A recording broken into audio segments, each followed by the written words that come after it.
Less than two crew squad. Welcome back in, everybody. Hope you've had a good week. Hope you're doing well. Welcome in officially to the pad. It is the start of the weekend, and this is what we do over here. We kick things off together as a community, and we have a good ass time doing so. I am so pumped to be here with y'all today. It's been such a busy week, and there's so many things that have happened, so many things that we can talk about today. So let's have fun. Shall we? Let's have fun together. But first and foremost, as is customary here on the pad, let me say hello to the early chatters up in here. Jinx, welcome in. Sal's here. Hello, Genraz. Hope you're doing well. Kim, Honey Badger, welcome in. Chalet, happy Friday to you. Joelle, thank you for the 47 month. Appreciate it. Love the podcast with Liana. Thank you so much, Joelle. Appreciate it. Rob Len, thank you for the 10th month. Welcome back into Lesson 2 crew once again. AJ, hello. Wicked Tricks, thank you for the 29 month. Welcome in to the Less Than 2 crew for your 29 month here with us, almost 30. Appreciate you being here that whole time. Happy bad to you, Dupree's Gal, Kansas, welcome in. Cool Rider, what's good? Lori, hello. Jenna Lee, what's up? Because Love Thing with the 500 bits. Amazing week for you. Well, thank you so much. It has been an amazing week for me. I'm not even gonna lie. It's been a very good time. Oh, where was I? Memories. Hello, Lil Leaf. Happy Pat to you. Haxwood. Thank you for the 14 month. Haxwood. Appreciate you. Arab, thank you for the 30th month. Welcome in. Big 3-0 here with a squad. Hope you enjoy your stay for another month here with us. Liv, hello. Welcome. Weirdest thing I do every week is dance to this song while I change it to PJs. It's a bop. Hey, Dupree's Gal. Love a little routine. Love a routine. And more importantly, a good, healthy sleep routine. Got the Pat sweatshirt on and ready to chill with y'all. Hey, Atreus, welcome back in once again. Got the Pat sweatshirt and everything. We love it. What a week, Pooya. Hey, congrats on the launch of the lounge. The first episode was so good. Thank you, Russ. Appreciate it. Yes, the lounge, the Pooya and Liana lounge went live 7 p.m. tonight. So it's been live for about 3 hours now. The world has seen what me and Liana are about to get into for our weekly podcast, brand new weekly podcast, that is. Repeat responding. Happy Friday to you. Welcome in. Let me see. Cool, wasn't it? Now we have confirmation that both Pooya and Liana have legs. Well, you have met me, Lori, so you know I have legs. Confirmed. We now even know Liana has knees. This is true. This is true. I'm gonna have an office water party now. Liana was being so ridiculous in that whole discussion. Christian, welcome in. Hope you are doing well as well. Welcome. Good job to you and Liana on the new podcast. Thank you all. I appreciate it. The lunch was so good. I'm happy to hear it, Angela. I'm so happy. The response so far has been very good, and I'm very excited. And I can't wait for y'all to see what else we got cooking. Mikey, hello. Welcome in. Good evening. Bifurcate is one of my favorite words. Glad to hear Liana is also a casual user. Yep. Listening to the Traitors US pod was a perfect way to round out winter break. Always top tier. Thank you, Reality Bites. Traitors US premiered last night. What a 3-episode run we've had so far. I'm so excited. And Traitors UK has had a good week too as well. Blessed. I'm truly blessed right now. Daisy, good evening. Welcome in. Thank you. Kalita, thank you for the 49th month. Oh my God, Kalita. Back in the hospital, not the way I want to start 2025. Happy pad. I hope you're doing okay, Kalita. Hopefully everything goes smoothly there. And I hope I can give you as much distraction as I can while you are in the hospital, my friend. Get the lesson 2s in chat if you can for Kalita, please and thank you. I have to say that I also have an inner and outer dialogue like Liana. I talk to myself way too much. The thing is, Liana's a loudspeaker. So when she talks to herself, it's very much it's like a public outer dialogue. It's not an inner outer. You know what I mean? Like sometimes I'm on the computer, I'm like, what the fuck was I trying to do? Like I'll say that to myself. Liana doesn't do that. It's loud. Loud, I said. Was without electricity for a few days this week, so I finally finished Goose Goose 200 yesterday. So much fun. I'm glad you all enjoyed the clown roll. The clown roll was a good time. I really liked the carnival map. It was fun to go back there. I will say it was fun to have a full lobby again. It's a shame that it's so hard to get together now, but a full lobby hits. Did you even do anything this week? Step it up already. Yeah, definitely been slacking this week is what they would say about me.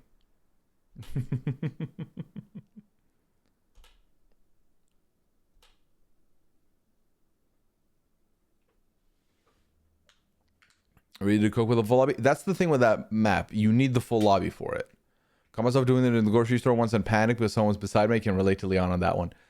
Liana's going to be happy to know that there's other people that can relate to what she does, because I feel like when she talks to me about stuff like this and I react the way I do, she thinks she's on an island, which based on what y'all are saying, very much not the case. Hello, bruv. Welcome in, Papaya. How you doing? Congrats on a banner repeat. Thank you, Dupree's Gal. Thank you so much. So for those of you who may not be aware of what's been going on, so since I last talked to you on the pad, so from pad to pad, let's count that as the week. We've done Traitors RHAP. That was on Saturday. A lot of fun. We did Among Us 200 was officially on Sunday. So we went through that. We also had, the first episode of the Traitors UK recaps went live. Also on top of that, Traitors US dropped last night with 3 episodes. So that recap has gone live. And then today, mere hours ago, we had the premiere of the Pooya and Liana Lounge, the brand new podcast over here on RHAP, and it's been great. It's been absolutely great. So as you might imagine, I know there might be a lot of questions. In the event that you would like to put those questions in the chat, you know I got you. I'm going to read everything in the chat. However, if you would like to put questions in anonymously about any of those topics or anything else, please put it in the forum. The forum is unlocked, open, and live right now, so enjoy. I've realized when I listen to pods or audiobooks, I comment out loud to myself sometimes that I don't think it's quiet. Luckily, usually at home. See, the thing is that home works. It's funny because when I'm usually at home, like right now when I'm on the pod, right, I got both headphones on. More often than not, I'll be doing this, which is not good for the headphones, but this is how I operate, where I have one ear open to hear any, especially at nighttime, because, I want to make sure. I'm a paranoid person. I'm like, what if someone breaks in and I got to give them the business, which, let's face it, I don't think I'm capable, but I almost in case I hear something, I want to be hyper vigilant. But I'll hear Liana just yelling to herself, basically. 24 hours from now, the Steelers-Ravens game will be somewhere around the third quarter, and it'll be done by then. We know the Ravens are going to win that one. Come on now. I hope. I hope. Hey, Megan, welcome in. Hello. I'm also a paranoid person at night in the house, please. I get it. Yeah. I'm I lock the doors. I make sure the doors are locked once Liana goes to bed, just so that, because my room is the closest to the main door. Now, again, not that I think if anyone's going to invade this space is not going to be through the front. Again, hyper paranoia. It's important to be, ready and expecting of everything. Ref's one of a kind. She's one in a 15 billion, and I wouldn't trade her for the world. Hey, 69 Young, welcome in. Thank you for the follow. What's up? All right. We got the forum queued up. We're here tonight. It's going to be good. Feel so behind on. I'm sad. Behind on what, Ichiyami? Behind on what? Nothing. 69 Young. We're just, it's the Friday night, so we're hanging out. It's the pad. This is where we hang out weekly. I talk to my chat. Have a good time. If you have any questions, feel free to ask them and I answer them. I read everything. I heard an alarm at somewhere outside overnight. For a second thought I thought it was my home alarm. I'm freaked. I've gotten very good at identifying if it's it's the neighbors across the hall or it's another building. I can tell now. My Buckeyes need to win first. Currently tied in nervousness in the building. Sorry. This is my distraction. I got you, Jill. I got your distraction right here. Unfortunately, 69 Young, well, I do appreciate you asking first. I do not think I'll be checking out any links at this time. But I do thank you for asking. I feel behind on Traitors and your little lounge pod. Well, why has it got to be little, Ichiami? That's fair. Yeah. And fair warning to anybody who may not have watched Traitors US. I have a feeling it's going to come up tonight. Traitors UK, I feel like I'm not going to talk about this week's content because I have to record the pod still. So I'm going to save those takes for then.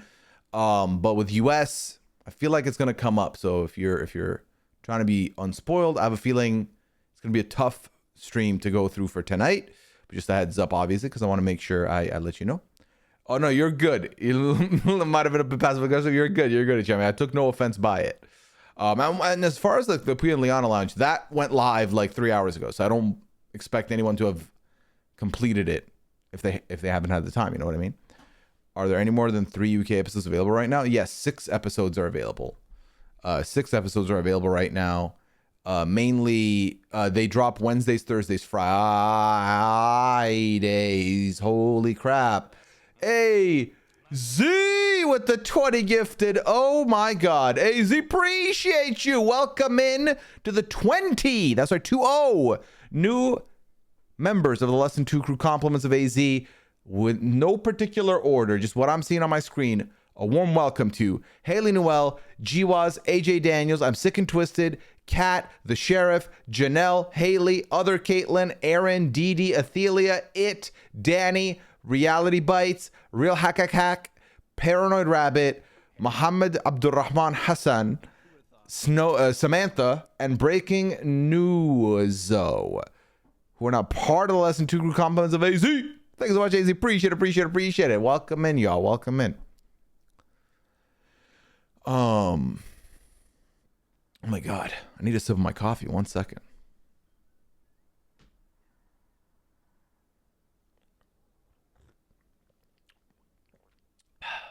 Woo. I enjoyed the first episode of the Traitors. Thank you. Oh, you mean the show? It was a very fun show. Okay, hold on. Someone brought up the spoiler hand. So in order to do the spoiler hand, I need to find where it is. 1. But then 2, I feel like with the Traitors US, it's going to be hard because I feel like the questions are going to come, like it's not a segment that we can make out of it, especially with it being so close to last night. But maybe if I notice that it's a recurring thing and a lot of people are not caught up, because I think from next week on, it's 1 episode a week. I think we'll be fine. But I know tonight's a little bit extra sensitive, so I fully get that. What do you think of Peacock still doing the drop 3 episodes on premiere day and then just 1 a week after? The 1 a week, I'm not that upset by. I feel like what we've learned with Traitors Canada is one a week is more fun for podcast purposes, but I almost think the sweet spot is 2 a week. I think 2 episodes a week could be the shout, and it doesn't need to be 2 on one night, you know? Do 1 Tuesday, 1 Thursday even. Could be fun just to get the discussions going. But then for longevity, it's better because we'll have it for longer on our TV screens, which I'm happy about. But the 3 for a premiere, especially when the premiere starts at 9 p.m., I think that is a lot. I think it's a lot. So peek behind the curtain. I had already recorded the podcast long before the season premiered at 9. So I watched it at my own pace, at my own time. But I think that starting at 9, then having it go till midnight on a weekday is a big ask for a lot of people who do work early mornings, you know?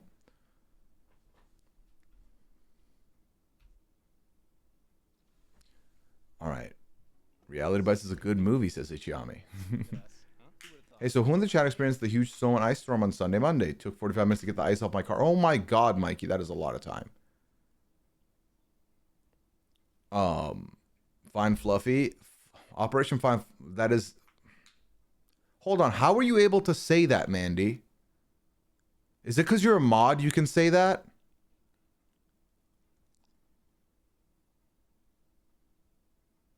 The podcast was very funny. You broke Rob with one of your jokes. I try. When I can break Rob, I'm very happy. Do you prefer the one day whole season binge like season 1 or the way they drop the show now? If I had to pick between one or the other, I pick this 10 times out of 10. While the season 1 experience, we made it unique and it was fun where we did 1 episode podcast, the fact that it was done in a day kind of sucked. Like, I wish we could, because think of it this way, that was a big season for first of all, the franchise, second of all, for Suri. And the fact that it was done before like, within 4 days of the show dropping, no one was really talking about it anymore. And that was a real shame. So I like this better. It kind of locks everyone to the same checkpoint. So even if, say, you don't watch it Thursday night, you can watch it Friday, you can watch it Saturday, Sunday, Monday, and you can still catch up with everyone's reactions, thoughts until the next episode next Thursday.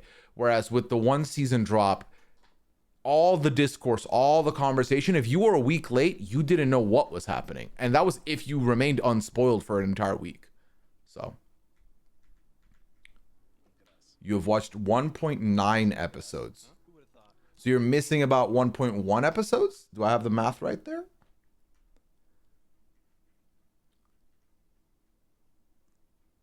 Hope everyone in Cali is safe and well. Absolutely, AZ. I've been seeing the stuff about the LA fires. It is awful. My biggest complaint is drop it at the same time you say you're gonna drop it, so everyone can watch together. I agree. I feel like HBO Max, or shall we say Max, does this well, right? Where they say 9, they mean 9. For some reason in Peacock, when they say 9, they mean 8:30 to 8:45 probably. So, and the thing is, I don't expect any of us to have self-control. When the episode drops, you want to watch it. I fully get that. So it's like, no one's gonna be like, oh, you know what? I'm gonna wait till 9. And then start then. Like, unless you were already not logged in until 9, then different.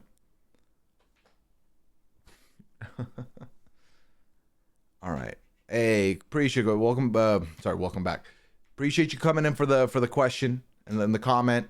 Going back into lurk mode. Hopefully I don't yell too much in your ear. But appreciate you stopping by in the chat, to be specific. Will you guys be live for the Traitors podcast in the future? Will also be a premiere. I believe it's going to be premieres the whole way through, although I do not think we will get access to the finale. I don't think you get an advanced screening on the finale, which means not only will I be streaming the finale on Twitch, we'll do a watch party like last year. To be specific, I don't mean I'm going to stream the episode. I'm going to stream a watch party on Twitch for the finale, and then we do that one live right after, because I think we get the finale and reunion in the same night. So also, my hat's been wonky this whole time, Chad. Come on. Fixed it. It was a struggle due to my lack of sleep. Very relatable content to me. Hey, Noy, welcome in. Hello, hello. We've had about 79 each in the past week. Damn, I have not seen snow yet this year, chat. Properly, at least, if you know what I mean. It is perfect for the West Coast. The West Coast has it better with the 3-hour earlier, because it went from 6 to 9 nice PM. So hypothetically, if you binged all of it, you still had like your evening. It was a struggle getting to work at 6 a.m. this morning. That's what I'm saying, Leslie. Because by the time you finish the show, that's midnight. Then you're like probably got a little bit of adrenaline going. You want to like, you're like reading the tweets, the posts, the Reddit, the forums, you know, whatever, the reactions to the show. And then by the time you go to sleep, it's like 1. By the time you have to be at work at 6, but I have to get up at 5. That's 4. That was what, 5 hours of sleep, 4 hours of sleep? Not enough. Hey, look at us. Huh? Not the wheels turning. Yeah, I saw what you did, Mandy. I saw what you did. But I forgive you, because you put up with a lot with me, and by put up with a lot, I mean I was about to say sometimes I'm not good with replying with messages, and I do apologize for that. What if it was a 12-day event, 1 episode a day for 12 days in a row? I still think it's better spread out. I really do. Because I think about it this way. I feel like right now, so many shows limit us in what they give us. So many shows will just drop everything in the 1 day or 2 days, and then you're just done the show already. And like so many shows now, like House of the Dragon, for example, you wait 2 years, they give you 6 episodes, and then they leave again for 2 years. It doesn't feel like we get enough time to connect. And I feel like the one thing reality TV is still doing well is giving us time to connect. And I like that. I prefer that. I think we're heading back to a non-binge layout for the more television. I'm personally here for it, especially for podcasters out there. That's what I'm saying. Because Squid Game, I wish Squid Game was more spread out. I do. I watched it all the first day it came out. And obviously you give it to me, I'm going to watch it. But I wish I couldn't. I wish I needed to wait. I don't mind binging old shows, but when a show freshly drops, I don't want it to be available in binge form, if that makes sense. I had a hard time watching all three, got through 2.2 eps last night and the rest this AM. Which I think is a fair way to go about it. When I watched it with Liana, we did 2.2, about 2.1. We saw who got murdered at the start of the third episode. Then we left it and I watched it with her the next day. I haven't seen The Banishment from episode 2. That's why I said, oh, gotcha, Ichiyami. The USA is literally getting hit with ice and fire at the same time the end is near. It's a lot. I just watched a video of a man that didn't evacuate and he saved his house and a few neighbors' houses. He said the fire department still hasn't been there, but all the homes in his neighborhood could have been saved. Instead, they are all burned down. Damn, Amy. It's awful that regular folks aren't getting the same coverage as celebs with fires. This is true. It's some deep lore. That's fair. What's some deep lore, Mandy? Pixie Sticks, welcome in. Hello. Yeah, chat, I'm trying to catch up with you now. I think West versus Derek could be phenomenal TV. That's if they verse, though, Reality Bites. They might not verse ever. Has my background changed lately? So, I got a standing desk here about, 3 months ago? But what you see behind me now, that's my old desk, that L shape. I put the sign back there now. The cat tree used to be here. It's over here now. A little bit out of frame because we're not using it anymore. And I need to fix the light fixtures. But yes, it has changed a little bit. It has. I don't like the premieres. I can't save it to watch later, and it's more challenging to find later. You don't like the premieres of what, Jill? What do you mean? East Coast had their early evening. LOL. True. I got through half the pod, then I had to dip. Again, fair. It was like 1 in the morning by the time we got to half the pod. Wife and I watched an episode last night and an episode tonight, then one left for tomorrow. There you go. You know, you're savoring it. And also, and here, I think with the Prime sub. Appreciate using your one Prime here for your 11-month here with the Less Than 2 crew. Thank you so much. Imagine if Squid Game Season 2 had weekly drops, the combos. That's what I'm saying. The speculation, the theories. Like, I missed the Lost era, the Prison Break era, where it was a lot of, like, we had time to speculate and talk amongst each other what we thought was going to happen.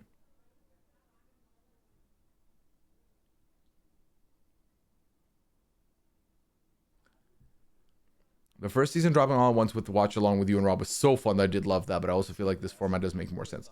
I think we made it fun, Mandy. I think the way we did it with Rob was good. We made it fun, but at the same time, I remember dodging everything for 24 hours because I knew there were people that have already finished the season by the time we wrapped up day 1 of our coverage. So, was it me or was Dondi Premier Gold? So I have not watched Dondi yet. But I do plan on watching it.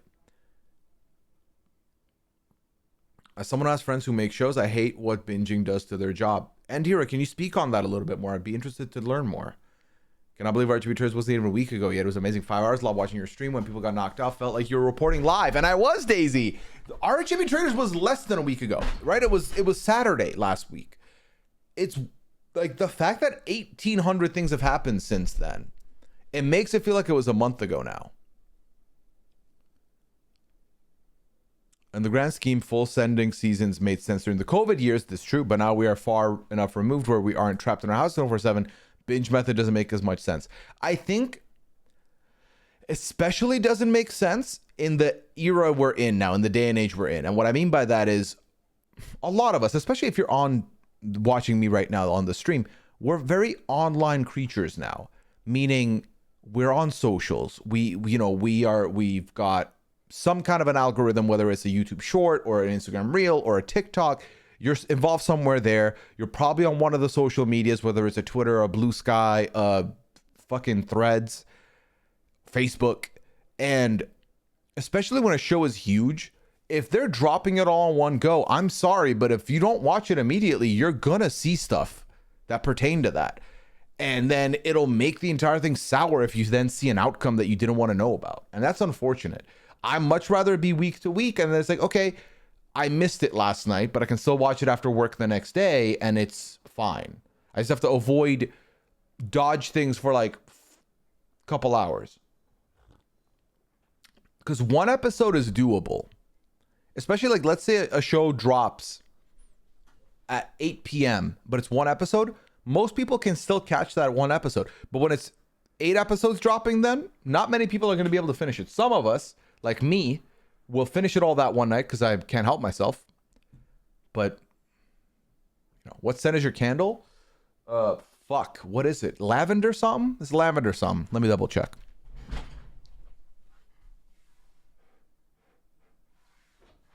Lavender chamomile. I don't mind a premiere, but a live stream is always better. Oh, you mean podcast? So the thing is, I personally would rather it be live. Why? Because first of all, I'm awake always, so that works for me. However, I will say, a little peek behind the curtain, the recording happens a couple hours before the episode drops.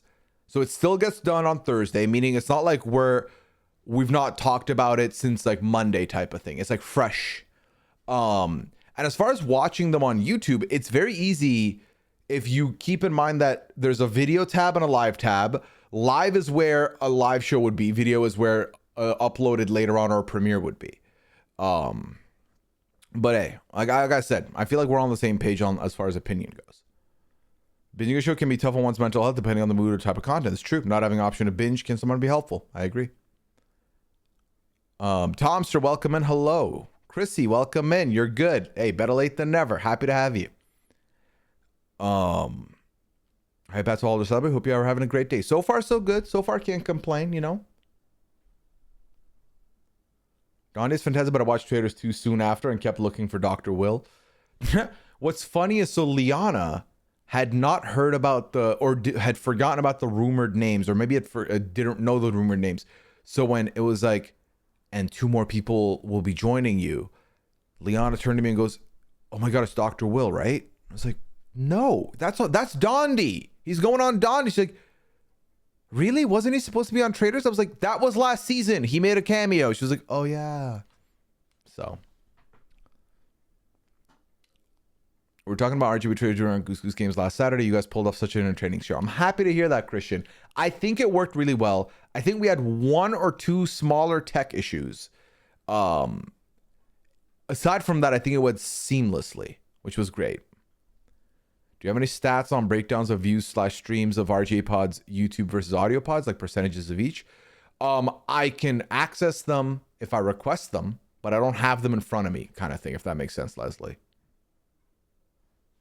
So animators' jobs have become more extreme time frames. They have a job for 6 months, then let go. With lengthened seasons, there's less scheduled overtime. People could have a reliable job 8+ months. That's very true. That makes sense. Don't mock me, Lori. It's lavender chamomile. I nailed it. That's sleepy candle scent. Is it sleepy candle scent? I feel like live is also helps not second guessing it, and it's just a genuine combo. I do some live versus recorded trainings for work, and I'll always take a live because we are spending the time anyway. What do you mean by that, Mandy? When's your next day off? What do you qualify as a day off? Okay, for me, I qualify a day off as a day where I'm not expected anywhere. So for example, we are recording the Traitors feedback show tomorrow. That will be available Monday. But that is, not a day off to me because I've got this big thing in the middle of the day that's happening. And at midnight, I'm recording Traitors UK with Annabelle. So Saturday, not a day off there. Sunday, it's Goose Goose, which is technically more lax because it's a stream, but also technically not a day off because I'm expected to be somewhere. I feel like nowadays, though, I say all this because these are like, you know, some days it's like 3 hours, 4-hour frame. Some days it's 5-hour frame. But I feel like almost every day now, I do have something like that. So it's very rare now to have a true day where it's like nothing happened that day, or I've got nothing going on that day. And I feel like this week, if I was to tell you which was my had nothing scheduled or going on day, hold on. Let's see. This week, and by the way, yes, I'm using a calendar for the first time in my life. Or this past month actually. I think actually, let's see. Yesterday I had the recap. Wednesday. Okay, Wednesday was my one. Nope, I recorded 90-day Wednesday. Never mind. Tuesday was my one. Yeah, because I had to watch both 90s and record them on Wednesday. Yeah, so it was Tuesday this week. But yeah.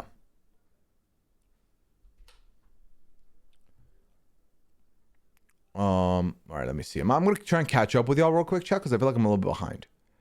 I had no clue Derek and Wes were on this season. It was something that came up very early into the cast dropping, Samantha, and then went away. No one talked about it. So I think that's why.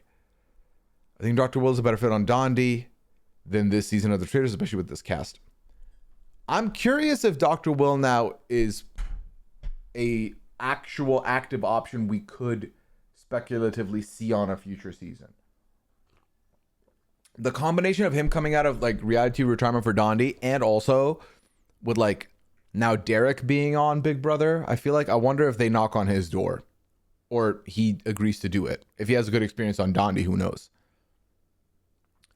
The Fast Link send out was awesome. When there was a tech issue with Seamless, was that Sam? Good job. Yeah, Sam was on top of that.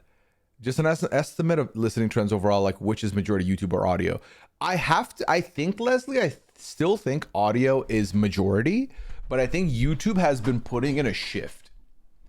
I think a lot more YouTube has been happening in the last like couple years. Especially like with RHAP stuff. I can tell you this.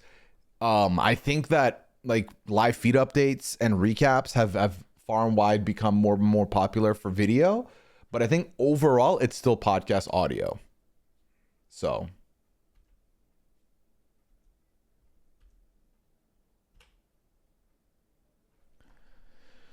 do you get a stuffy nose only with certain candles? These, I still don't know why you get a stuffy nose sometimes. I still don't know.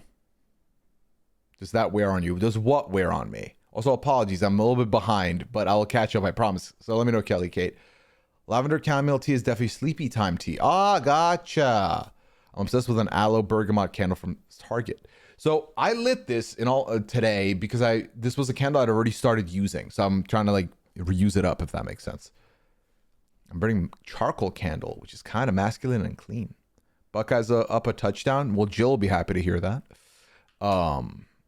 I didn't either, despite watching and listening to all of your preseason podcasts. I didn't bring it. I made sure to not bring it up on the preseason stuff because, full disclosure, while I had heard about the rumor of the two of them, I also didn't know how they would be a part of the season.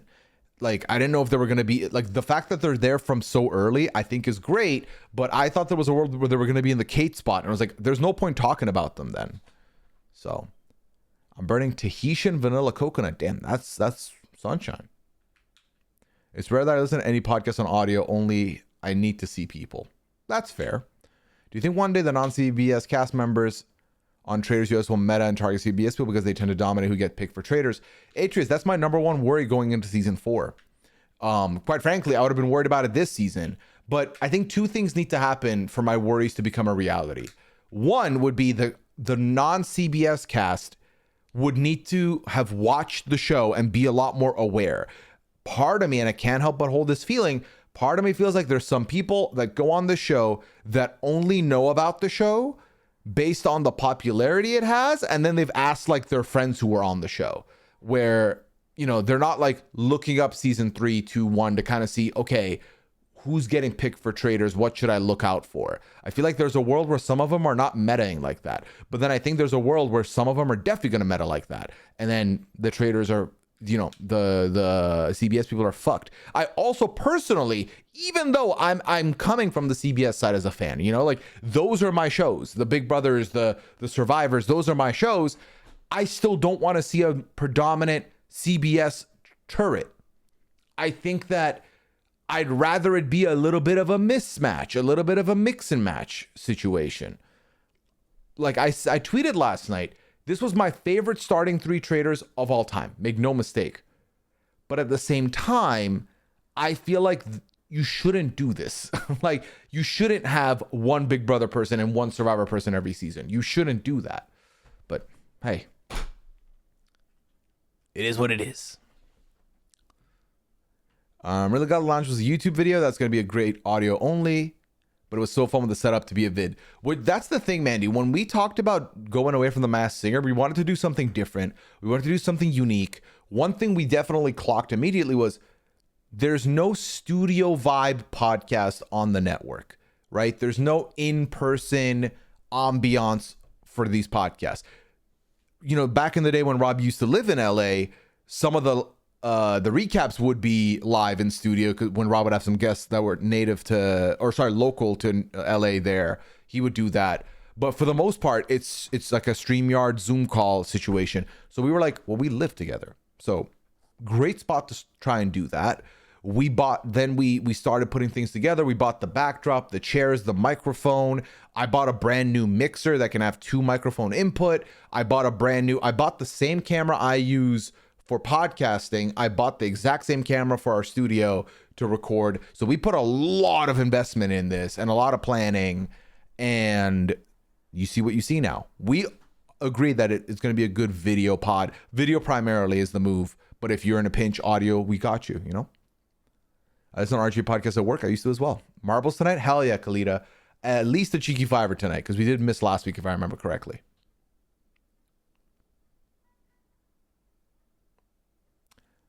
Oh, so your question, Kelly Kate, that you were asking me was, does that wear on you? Having somewhere you're expected every day? No, honestly. I feel like obviously it makes the days where I'm not expected anywhere feel a lot like smooth and sweeter.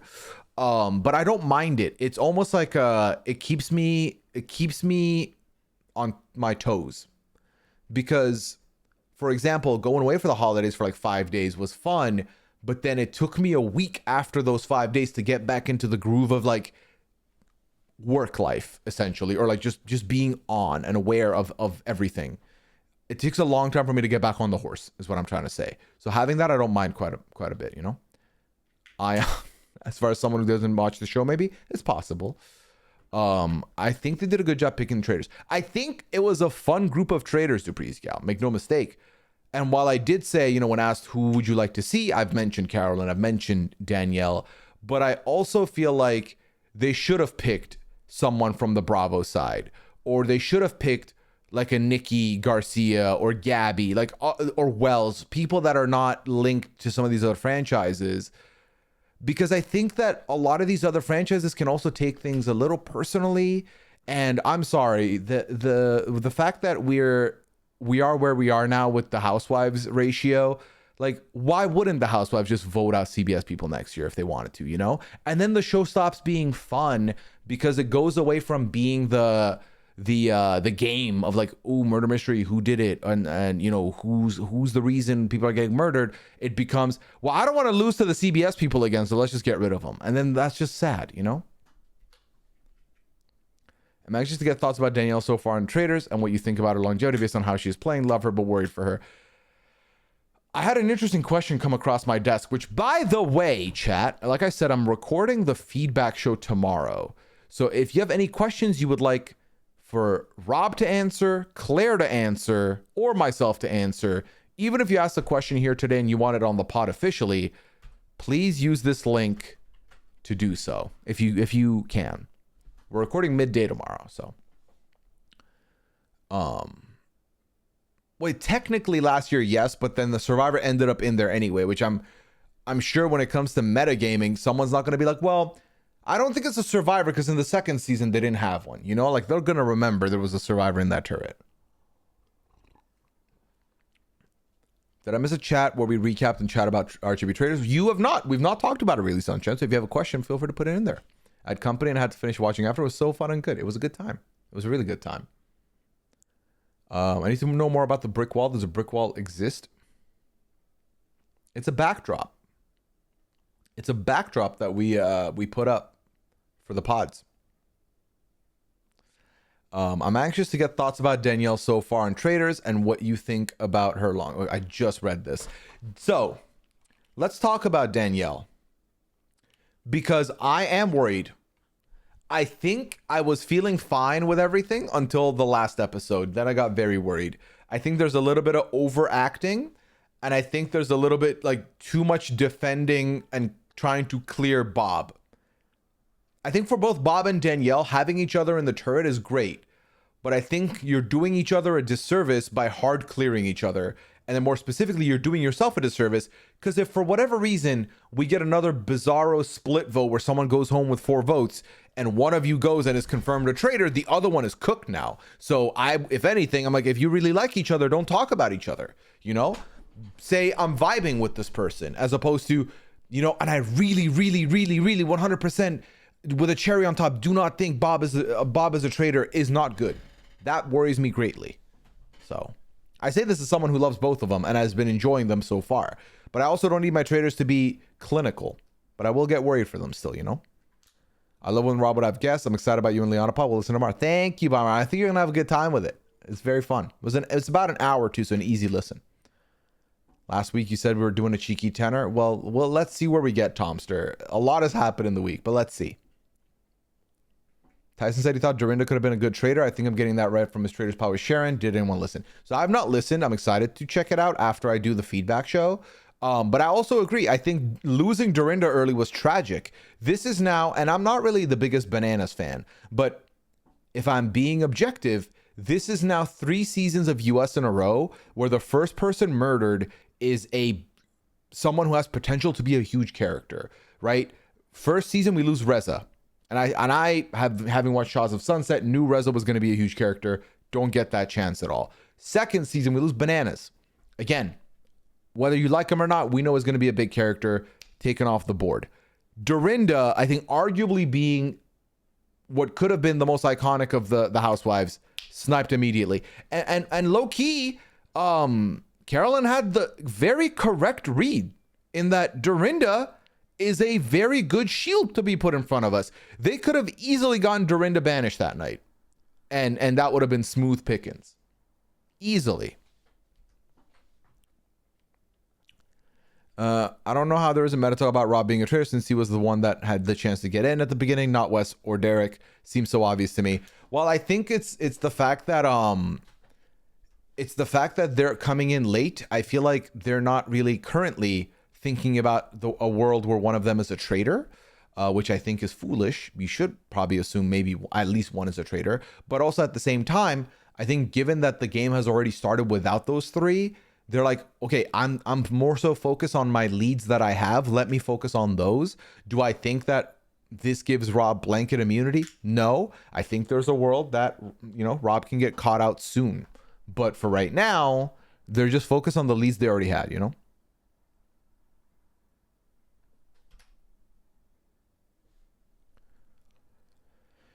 Was the only representative of ABC reality TV. Oh, that's not true, right? Because we had Gabby. Gabby's from the Bachelorette Nation.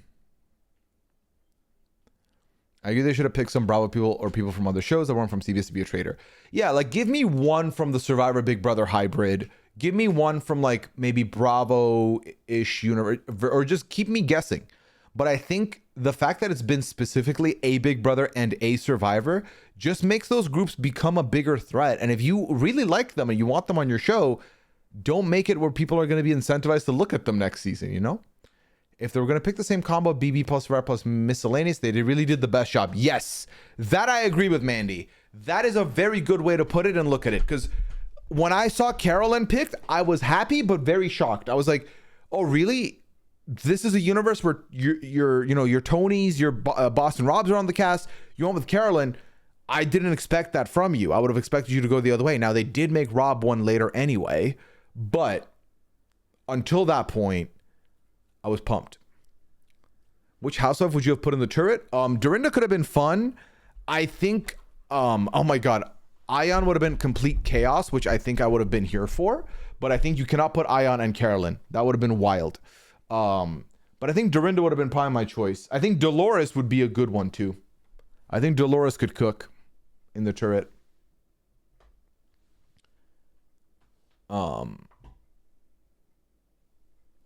Yeah, we are spoilers. Yes. I've tried to avoid as much as I can, Mandy. Do you think Mama Fee was as clueless as she seemed? What, on RHAP Traitors? No. I think she knew exactly what she was doing. I've been so wanting Bob to be a traitor, and I feel like he's definitely doing too much. I feel like that's expected of Bob. I didn't expect Bob to play the most clinical traitor's role, but I also will say not many people could be accused that the way that Bob was at the round table and clap back the way Bob did. That was incredible from Bob. Was it a bad idea for Mina to vote out the most recent banishee? That person seemed like a good ally. Ooh, childish. I don't want to talk about Traitors UK quite yet, but you've kept it vague, which I appreciate. I feel like yes, it was fine. It was a fine move. I think of all people, that was the fine person to vote out. Check out more of my takes with Annabelle. Bob and Danny did not want to listen to them. Absolutely not. No. Danielle's very confrontation defensive. I hope she turns around. I wouldn't even put it on her. I just found that entire turret to be so destructive and tense, which I was not expecting at all. At all. I was not expecting. It's the first murder. Why do so much of you, why do y'all care so much about who goes? Diva down, Carolyn, hate that. I felt like Danielle's argument didn't make a lot of sense, and she came across as really rude to Carolyn. It was weird. The whole 20 steps ahead versus one day at a time. Why do y'all care?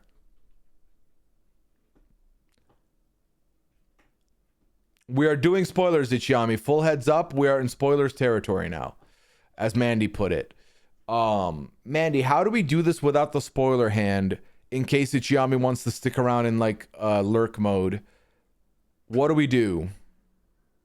What's the move?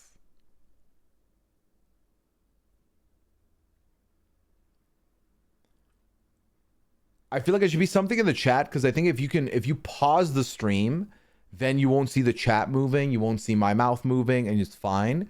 And then maybe we drop an emote specifically in the chat. So let's do this. Yeah. Okay. So we're in spoiler territory, y'all. What that means is, why is my mouse not working? Okay. What that means is we are about to talk about Traitors US to its absolute fullest. If you see this line of fondue emotes in the chat, and I'll have chat spam these as well. The subs will spam these. If you see these in the chat, pull back up in. That's how we'll do it. That's how we'll do it. So yeah, if you see the fondue emote, come back in. I'm also still behind, so I don't know if y'all agree with this or not, but there we go.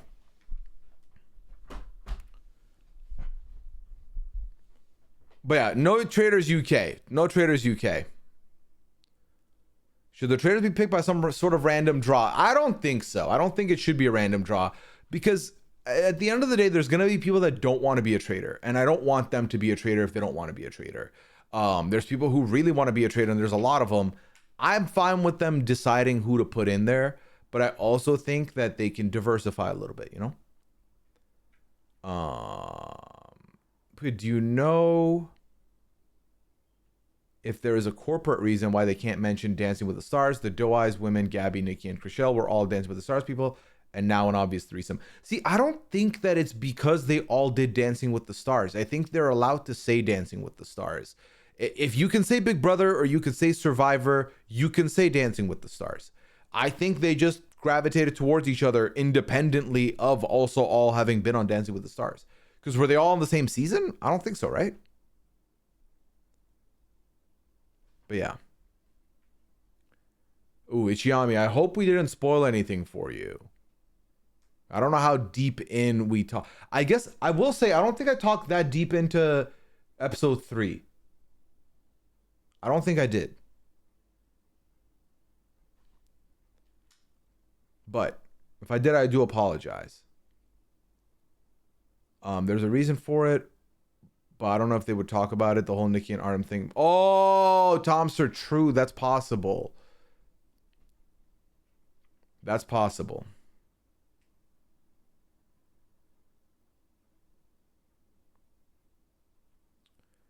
Tyson has something to say about 20 steps ahead comment. Sharon too. Ooh. I think I'm in, if the debate was,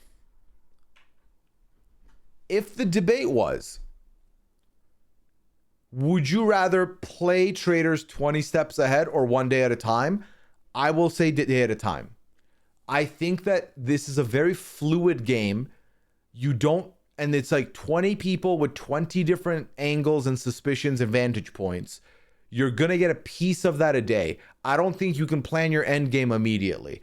For example, I don't think if you bond with someone from day one, I don't think you should plan to have them in the final four, right? I do not think so. As to who your final four should be, I think you should keep those options live because you're not going to know, you don't necessarily have control over who's going to get banished. You have one vote. Even if all the traitors are with you, you have 4 votes. You can't essentially decide who goes home. So I do not think you can plan that ahead, if that makes sense. I really don't. So I think one day at a time makes more sense than 20 steps ahead. You can blow out the candle behind you and then light it again. Why would you want me to do that? Oh, the problem is, Amy, for the spoiler stuff, the chat's still running. I guess I could also close the chat, but I think we're past that. But to avoid chat, I think they'd have to be looking at chat. Oh, they'd have to be looking at chat. True. No, but the thing is, if they're not really looking at chat, but they see emotes, they'll see the yellow emotes be different than the chat, right? Because like if I look here, which I'm not looking at chat, I can tell if like emotes start populating. You know what I mean? Feels like Rob was able to quell the chaos a bit in both turn 1 sound, which is probably good for the overall traders. I agree. Ironically enough, I didn't expect that to happen, Magic Gamer, but I agree. Alan is basically a random draw. If we go by his reality record, this bodes well for Tony for AU versus. I mean, anytime Tony has won something, he's come in and been like what, the second boot, and then come back and won again. So possible. Alan has perfected his role. I agree. I think Alan has really come into his own at this point. Today we learned you can't pin an announcement. Oh wow. We didn't say who got banished. So I also didn't mention who got murdered. I feel like maybe you would have clued in based on the way I phrased it. So again, Ichiyami, if you're still here, if you've given up on me, I do apologize. But now we know. Now we know. I need to talk about my near heart palpitations with those cages came on and faces were revealed. Tell me more, honestly, thanks. I think Dan proved Carolyn's point. The Traitors isn't Big Brother. Absolutely isn't. Absolutely is not. I just want to say I totally agreed with what you said on the pod yesterday. I thought Scandival was a goner. Same. It makes sense that no one wanted to do it, but I thought if anyone was going to get exiled, it was going to be Tom. Can we also talk about how much I hate Tom Sandoval? I don't think you're alone. I saw so many people predicting that he wasn't going to survive opening night, and he did. To be honest, I would rather get spoiled on this one next episode than wait for a certain emote. I appreciate the effort, though. Gotcha, Ichiyami. Okay. Sorry again. I have an idea to make something you can share on the side of the video so people can see you unmuted. We'll workshop it. Sounds good, Mandy. I like that idea. Like a little image type thing. How about this?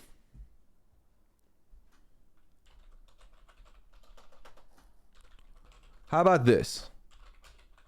We're workshopping, right?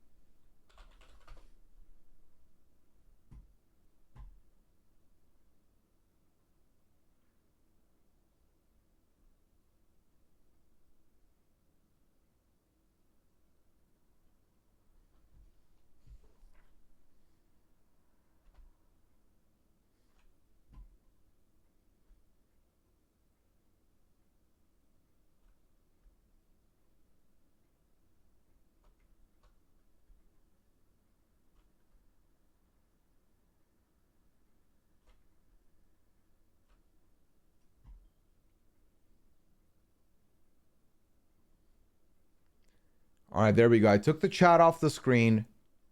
I've got this big ass spoiler zone next to me. When you see this go off screen, come back. How about that? Does that work? That works, right? There we go. That could do it. For now, for today. And then maybe we make a less than 2 centric one potentially. I don't know. All right, but now let me quickly scroll down to see what y'all think of this. Perfect. Okay, there we go. Okay, great. Yes. Love it. All right. Let's see. Where were we? I've always thought Alan is great. He's my favorite with Claudia right behind. See, I've always been a Claudia boy, and it still is the case.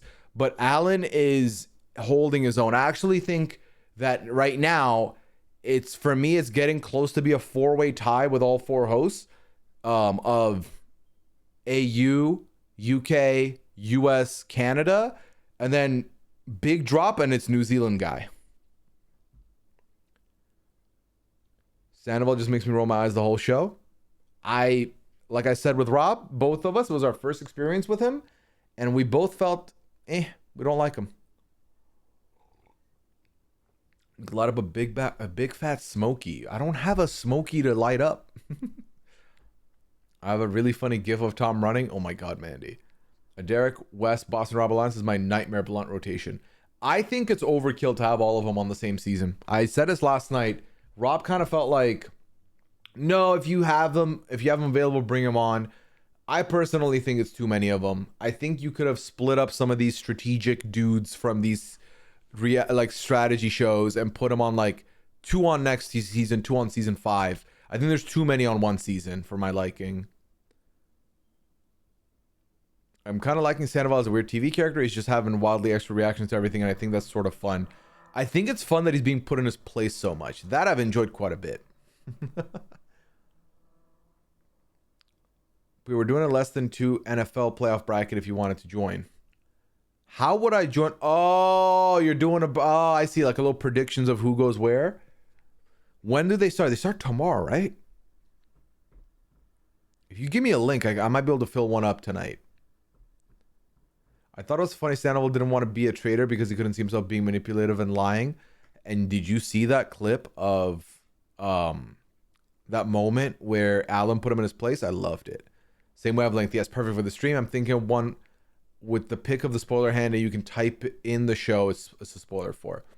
Ooh, like a little filler. I like that. I like that, Mandy. Where it would just be like basically like this, but then underneath it says the topic, right? It's like the spoiler zone. Survivor, the spoiler zone. Yes. And then that way if someone comes in, they're like, oh shit, I see it. They can run away. Sorry, reminds me of Kodak. Yeah, I just took the first one I saw when I searched it up. Did y'all catch the weird noises Tom was making during the pit stains? I did not, but I still don't understand why he was sweating so much at 10 in the morning at breakfast. I don't get it. I was honestly surprised they picked Carolyn to be a traitor, but as for Anneka, she's no one is going to be able to tell what she is. I'm so happy. They made the right choice there. They really did. Do you think Tom was sweating because he went for a workout that morning? He looked in a very casual running kind of clothes. You'd think someone like Tom, who really cares about his appearance, right? He wants to like look a certain way, would have the wherewithal to change after a workout. I don't think so. I don't know. Maybe though. That makes more sense than not having an answer. I love for Alan to randomly show up wearing his Nightcrawler makeup for his role in X-Men 2. Traitors production messing with the Rob-Tony relationship. Rob's last confession saying Tony was the only person who personally knew coming in. Him and Jeremy are best buds in real life. Also, production doing the same with Danielle and Brittany. They pretty much settled their feud after Reindeer, yet they showed the two of them chatting about being enemies and Danielle wiping away tears. We know in CU Productions, says Daisy. My Survivor buddy knows nothing about Big Brother but recognized Derek from True Crime YouTube, so that's a thing. It is. He was like on Discovery Channel doing true crime stuff. Like he's been doing stuff in that and a lot. Hey Dennis, welcome in. Tom is known for being a very bad overactor who thinks he's giving an academy or performance, so it's not so bad, it's entertaining. It's just cringe because he's a horrible person, says Reality Bites. I was so excited to see Derek and Wes, even though I don't care for Wes's gameplay. I'm one of the few Big Brother super fans that doesn't hate Derek. I watch his Crime Weekly podcast regularly. Oh, there we go, Amy. As a Bravo and 4 fan, Tom is known for indulging in mind-altering things, which Liana was like, is he on some? And I was like, I don't think he can have some over there, so I don't know. Okay.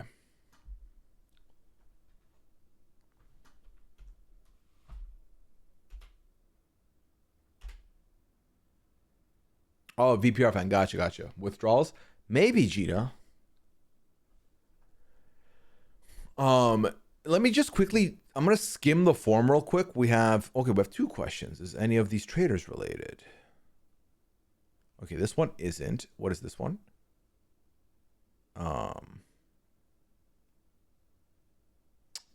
Okay, neither. Okay. But yeah, get your Traitors questions in chat because I know there's people waiting on the wings to get back in here. Contemplator's restaurant came from doing shrooms with the other Tom. Oh, wow. On camera? Wild. Rob being a traitor is overkill too. Like everything he's on just becomes that the Boston Rob show, and we've seen it so many times, including Dondi this past year. I don't know, my excitement for the season was dampened a bit. I'm still hoping it turns out being entertaining though. I think it will still be entertaining for sure. The thing is, I think he didn't need to be a traitor. I really do. I don't think he needed to be a traitor. I think once they had the 3, they could have kept the 3. But I understand that they wanted to bring one of them as a traitor. I think they could have just brought all 3 as a faithful and we would have been fine. But hey, that's fine. I think it's fine because I think with 4 people, there's going to be less recruitments, which I think I'm overall okay with. Do you think the Housewives will always be a target each season? Well, I don't. The thing is, Tori, and this is the difference between the Survivors and the Big Brothers and then comparing to Housewives, is that literally in the first episode, we heard Dorinda saying, and we are Housewives, we stick together, we're honest, we're real, we're true. I feel like the Housewives make it very known that they're not going to turn on each other, which then I feel like makes people feel threatened by them. Whereas even if the Survivors or the Big Brothers are not going to turn on each other, they're not going to vocalize that. You know, they're not going to be like, well, I'm not going to vote out this person because they're a Survivor. They're not going to say that. I think that doesn't help them. And then I think the Housewives' nature is they're a little bit more messy, a little bit more willing to be confrontational, which I think can do stuff. But do I agree with murdering Dorinda first? Absolutely not. I thought that was a poor choice. I then especially disagreed with the movement with Ion next after that. I think they didn't need to murder 2 housewives back to back. I think that was complete overkill. I think that was a huge mistake. It made it so now the Big Brother and the Survivor people have the more numbers in the house as far as like show goes, which you don't want. So I feel like they kind of shot themselves in the foot there. While I do understand that Ion was someone who was never going to be looked at as a traitor, I think leave her in for now. You just got rid of 2 of the more vocal people in the manor that could be loud and wrong. And we just saw how good loud and wrong faithfuls are to the Traitors game, you know, and to their progression. Instead, you're keeping people who are in cliques, who are working together, which you need to separate. You're also keeping people who are like sussing you. Like they could have done better. They really could have.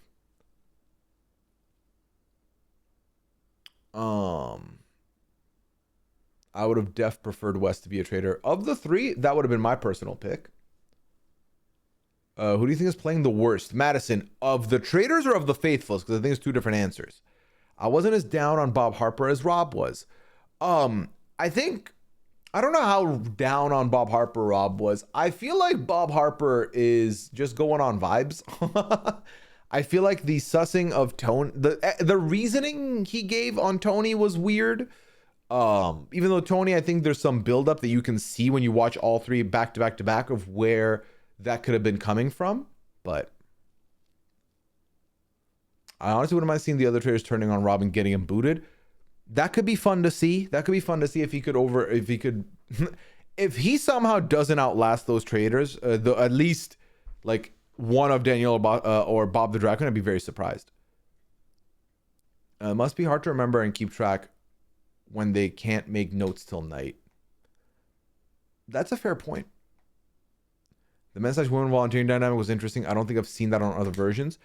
It's like wild because you're not wrong. I feel like it came to the forefront very quickly here, and it was very obvious that unless the men were Bob Harper or Bob the drag queen, unless it was women and Bob, no one else was willing to sacrifice themselves. It was wild to me.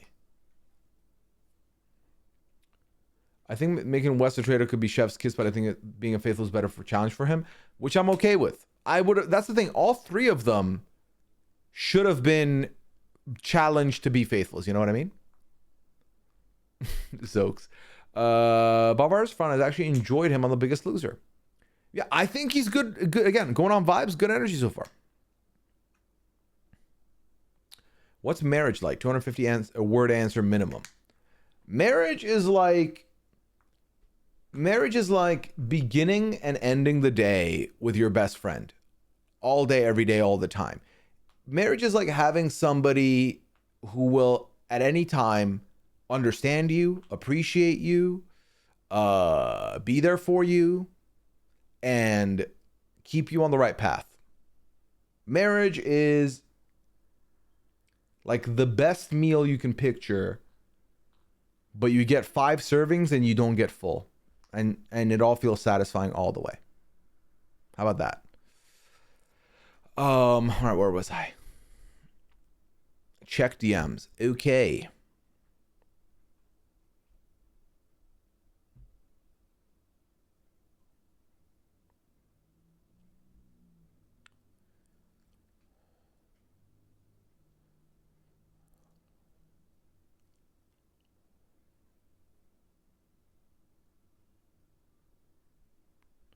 Mandy, you are a legend. Hold on, Mandy Cook chat.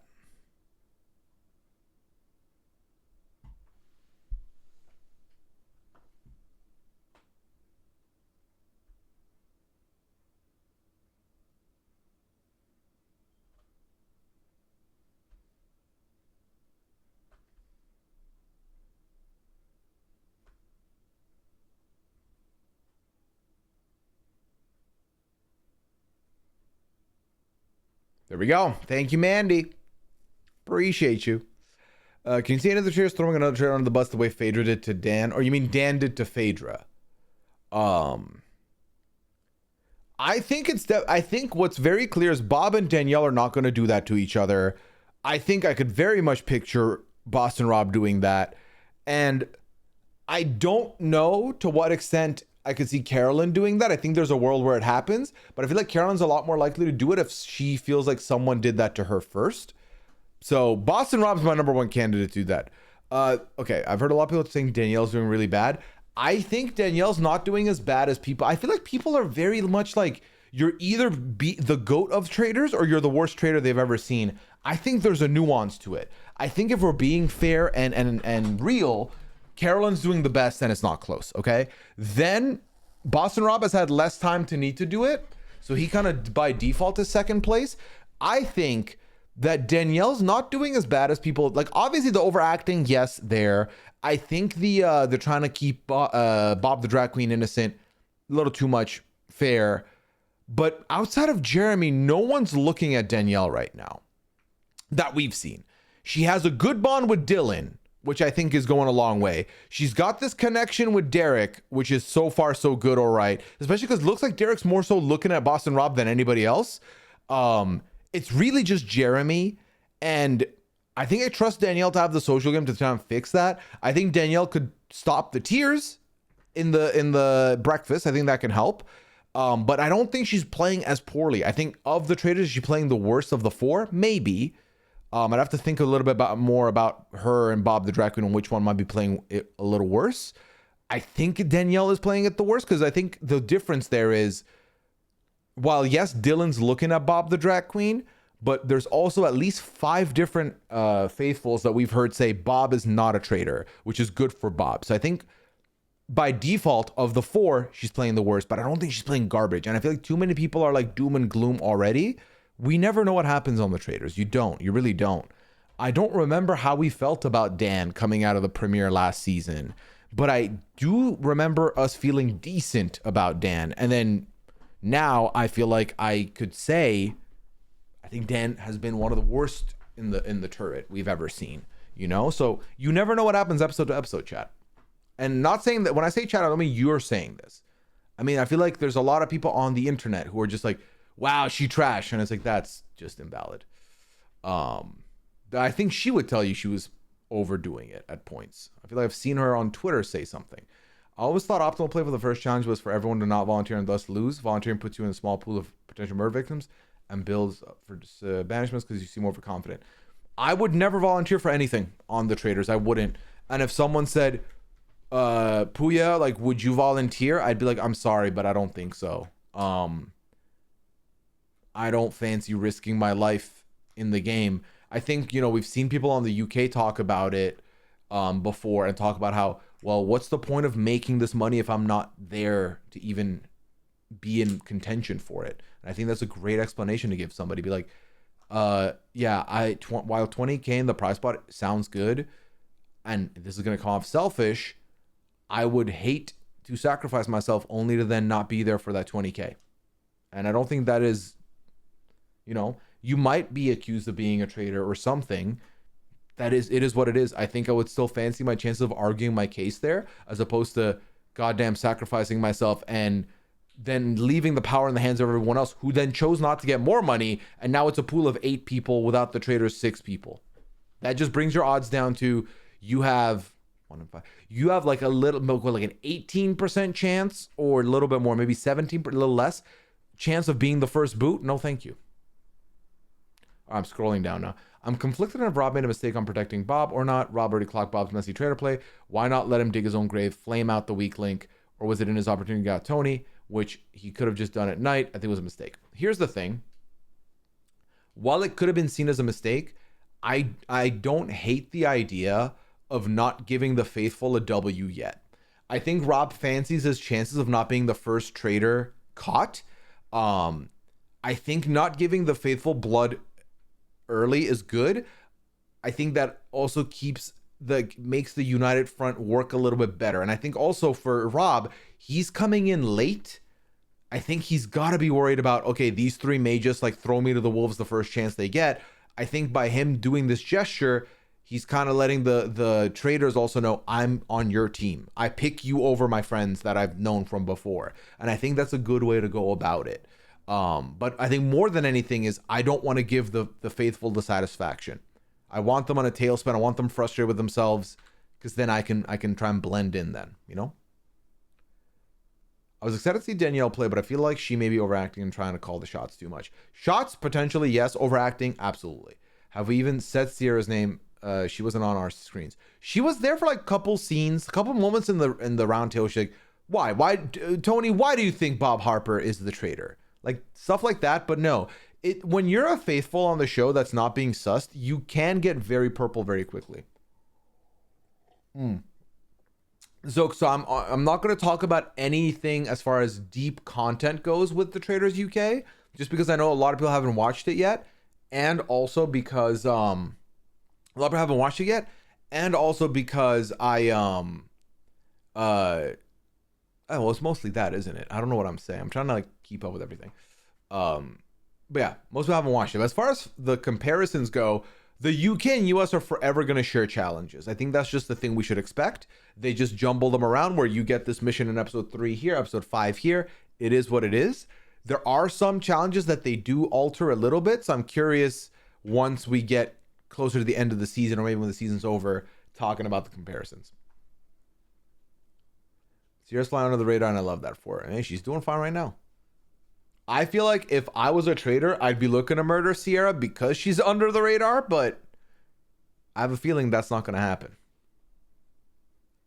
The live edit, hey, Hannah, that's how I know to do it, Nuance on the internet, yes.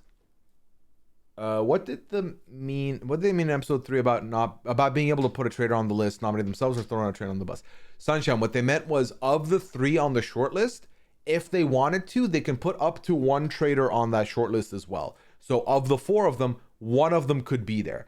I think Rob correctly clocked that that's a stupid move, because you're putting 3 people in coffins. If 1 of them is a traitor and 1 person's getting murdered, you're going to be left with 2 people who are alive. And if for some reason people think a traitor is in those coffins, then congratulations, they now have a 50-50 shot of getting that traitor. And you just don't want that to happen. So I think Rob made the right call of pushing Bob the Drag Queen off of that idea.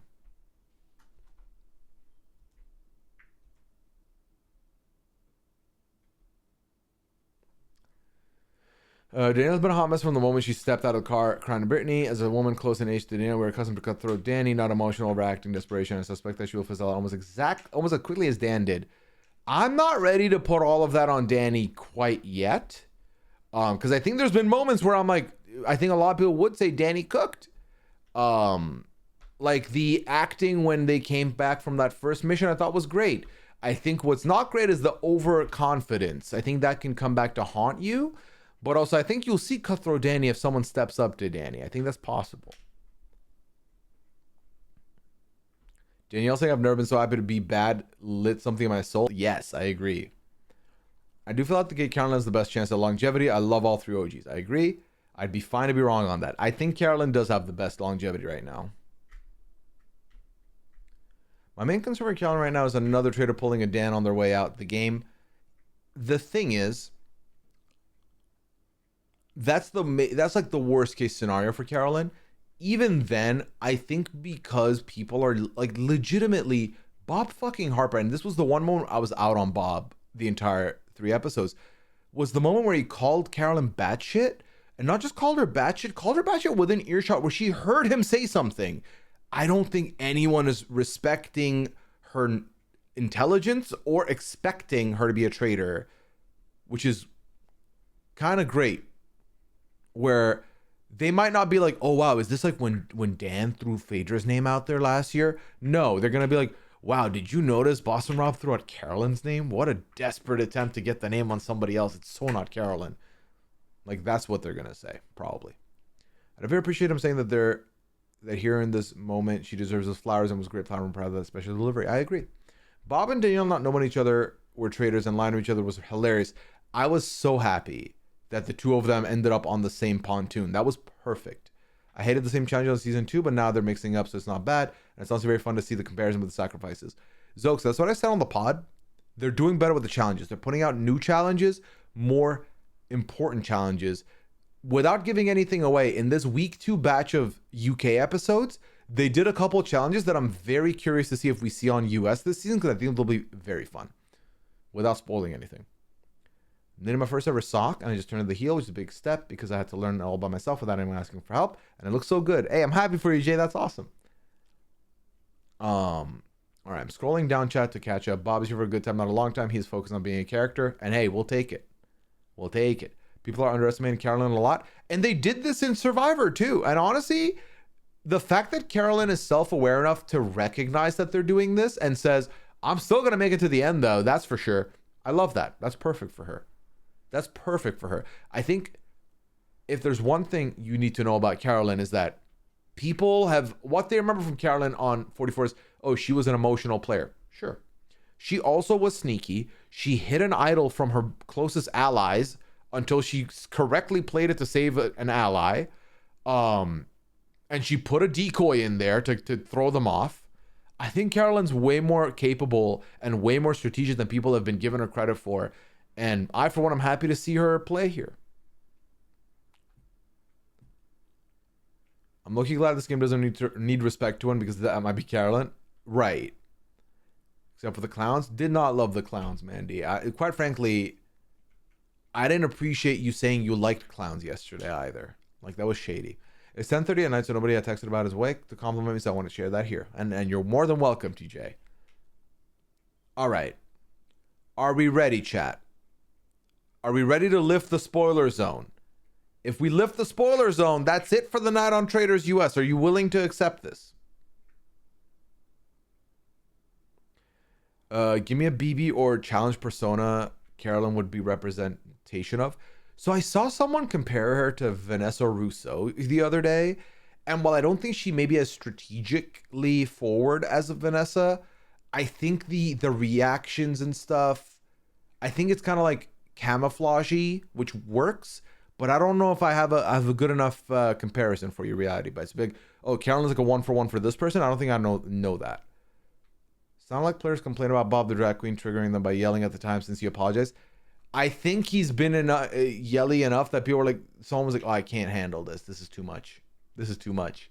So, and I did love us seeing that moment where he apologized. Like, you know, I know that I can yell. It can be triggering. I'm sorry. I'm not going to do that here. But I love the way Bob tried to offset the beef with Dylan. I thought that was a good patch-up job. Even if Dylan still doesn't believe him, it's made Dylan back down, which I think is fine. Quirky and socially awkward, but underestimated. That is Carolyn. I wouldn't even say, yeah, I think socially awkward to others for sure. but severely underestimated. She's played orgs. She's super competitive. She's strategic. Yes. Tony calling Rob a sellout. How much of that was just for TV, and how much do we think he really felt that? I think a lot of it was felt, Christian. I think that while I do not think there was any quote unquote pre-gaming, I do think there's something to be said of coming into these games with like two other people you know, and essentially having an almost unspoken agreement of, listen, we're not going after each other. We're not going after each other. We're going to try and keep each other safe as long as we can. Because if you look at this from Tony's perspective, this was the first banishment where Rob can vote someone, and Rob voted out Tony. You know what I mean? It was immediate. And I think Tony really wanted to play. I've never seen Tony that emotional. I do not think that was for TV. I think he really felt that in his soul. Best 3 episodes in Traitors history? I don't know about history. In US history, yes. Punch that ticket in. For sure. One more question. Tony calling Rob a sell. I just read that. I'm sorry, Christian. What was Bob's drag name for Dylan again? Misguided. Ladies and gentlemen, welcome to the stage. Misguided. That was an iconic moment. Is anyone on Traitors getting a winner's edit? Okay, so I've watched the episodes twice each. I think if a Traitor's winning, an OG Traitor, shall I say, Carolyn's getting a great edit for that. Dylan's getting a lot of content on the faithful side, but that could also be Dylan kind of being given the lead detective role amongst the faithful. Doesn't necessarily mean he's end game. Doesn't necessarily mean he's winning. So he's getting a lot as well. That's kind of my early reactions. I did see that Dylan updated his IG bio with the misguided nail polish emoji. 10 out of 10 on the joke moment.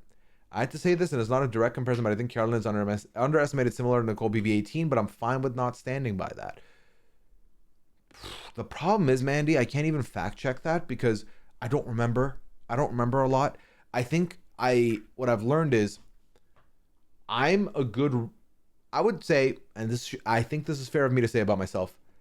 I think that Pooya Zanvikili, I'm a good analyst when it comes to the games, the social strategy games, the Big Brothers. I'm great on social game reads, social reads.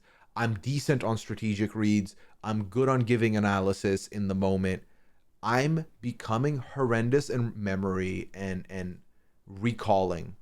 So I can't tell you if I think you're on point. I don't remember what the vibe was with Nicole. That was, to me now, not 10 years ago, 8 years ago. I've become bad with my memory. I think it's also because I watch a lot of reality TV and cover a lot now that I have to delete to make room for other shows almost, you know what I mean? AK Ginge, welcome in with a Prime sub, no less. Think we're using you on Prime here. Appreciate you. Welcome in. Some sort of irony that I just got a Traitors ad while you were talking about it. Synergy is what I would call that. Have you been here the whole time, or did you just come in, Ginge? Dylan seems to be a more likable Peter edit. I think it's different. It's interesting because I've seen a lot of people compare him to Pilot Pete.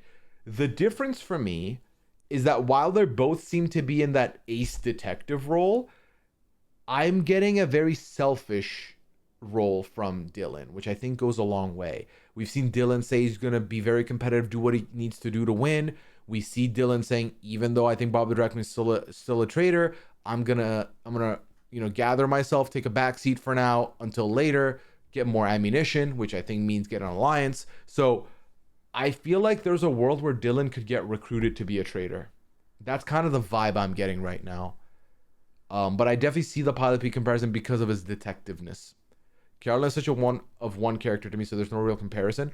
I'm with you. There's a reason why Carolyn's the first Survivor contestant from the new era to get put on the Traitors. And rightfully so. She was one of one when we met her in Survivor. She is still one of one on the Traitors. He's also more likable? Absolutely, because love. Absolutely. For Nicole Kidman, I'm also not fully recollecting BB-18, but she was discredited based on her first season, but she is strategic and didn't get the credit for that. What was funny is, wasn't the one person that did think that Nicole was strategic that season? Wasn't the one person Derek who got her out?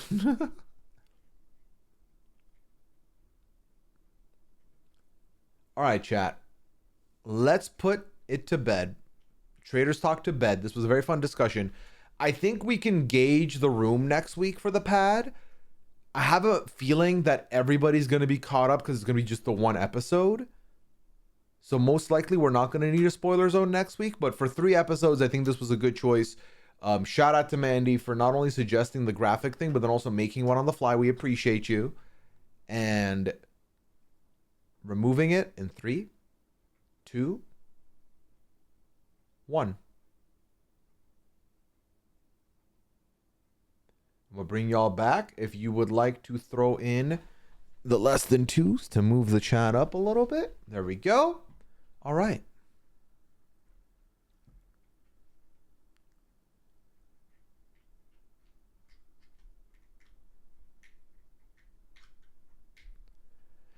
All right, so first question in the forum tonight. I am binging Everyone Loves Raymond right now, and it's excellent. First time watch. Are you or anyone in the chat binging an older show for the first time? I can't recall the last time I binged an old show for the first time. I guess old is like, it could be any. It could be a year old or 2 years old. What is a show that I binged that was old? I rewatched Ted Lasso again, but you said for the first time, so I don't know. I guess Ted Lasso had 2 seasons out when I first binged it. But no, the last show I binged was Better Call Saul, I think, that I watched for the first time. Watching Law and Order SVU for the first time. Okay. The next question in the form is... it's about Liana. Don't ask if you're uncomfortable, does Liana have ADHD? And if so, has she spoken about it? I do not believe she does, because I have not been told about it. But I don't think she's checked either. I never listened to Mastering Your Pods to the Lounge. My first dip into your dynamic together without a clear topic to focus on, and I related to her trains of thought so much. Liana's mind never stops, is what you saw. Liana is like, the difference between me and Liana is as follows. I can take my mind off things and just switch my mind off. Liana does not switch her mind off. There's no off switch with Liana. So. Did you watch Severance yet? Nope, I've never seen Severance. That should be next on my list, to be fair. I binged One Tree Hill for the first time, and I'm obsessed. I really want to watch one. I was considering starting One Tree Hill at one point. I binged Big Brother 2 last week, and I couldn't believe how much I didn't remember. I'm hoping I can do the same for season 3 before Terrence's podcast on Thursday.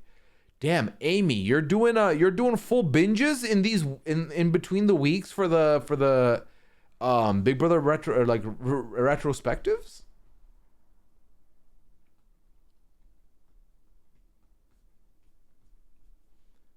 Our next question in the forum is, it just dropped as well. Can we finally talk Squid Game now? I think we can talk Squid Game. I think we can, if people want to talk Squid Game. So tell me how many of you want to talk Squid Game? And then if anyone who has not seen it yet can give me the heads up if you haven't seen it, then we might have to drop a spoiler zone on it. But let me gauge how many people want to talk about it first. Because if a lot more people are not having watched it, then let's push it for another week. Because I would not want to alienate more than half like the audience. You know what I mean? No, I've not seen it. Okay, so there's a lot more I haven't seen it so far.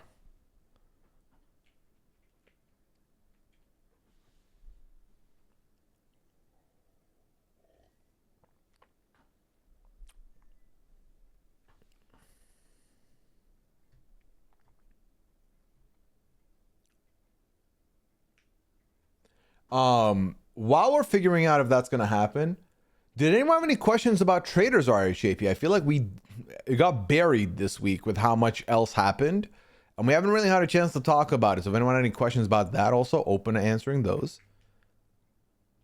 That one I'm not really worried about spoilers on, to be very upfront with you. I definitely can't binge Squid Game on Big Brother 3 by next week. Oh, absolutely not, Amy. You might not watch Squid Game season 2 ever. That might be done. I'm on episode 6 of Squid. Keep starting it, but something always interrupts. I watched it twice. Did I tell you I watched season 2 twice?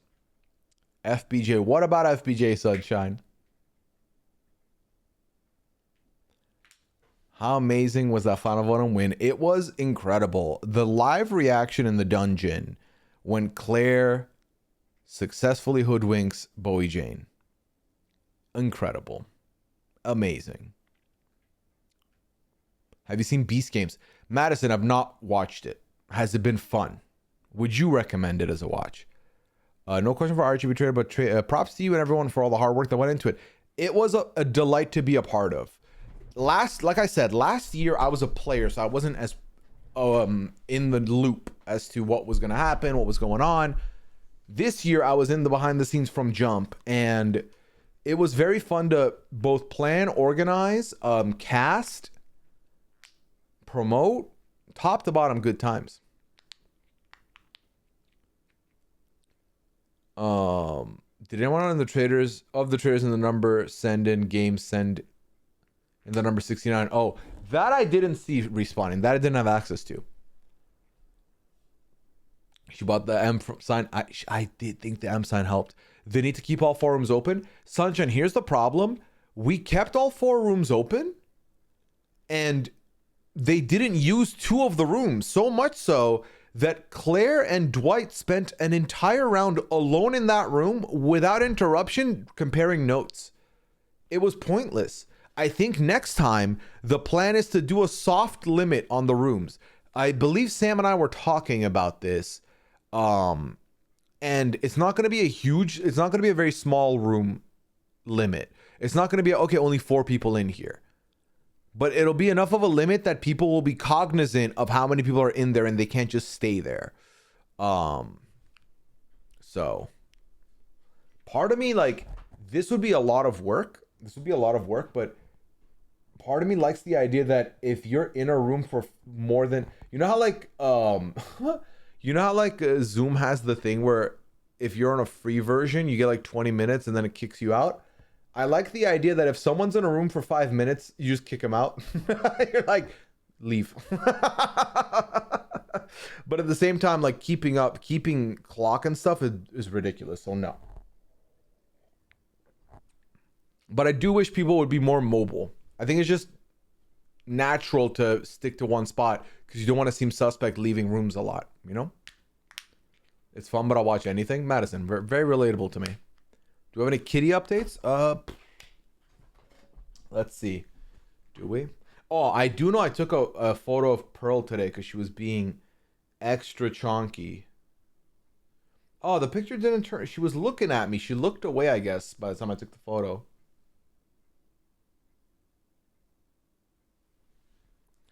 And then... Oh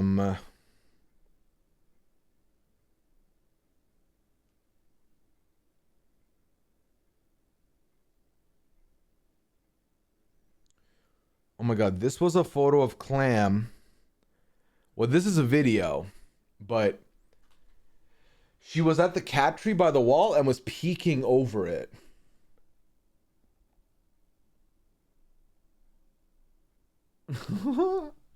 Acting a fool.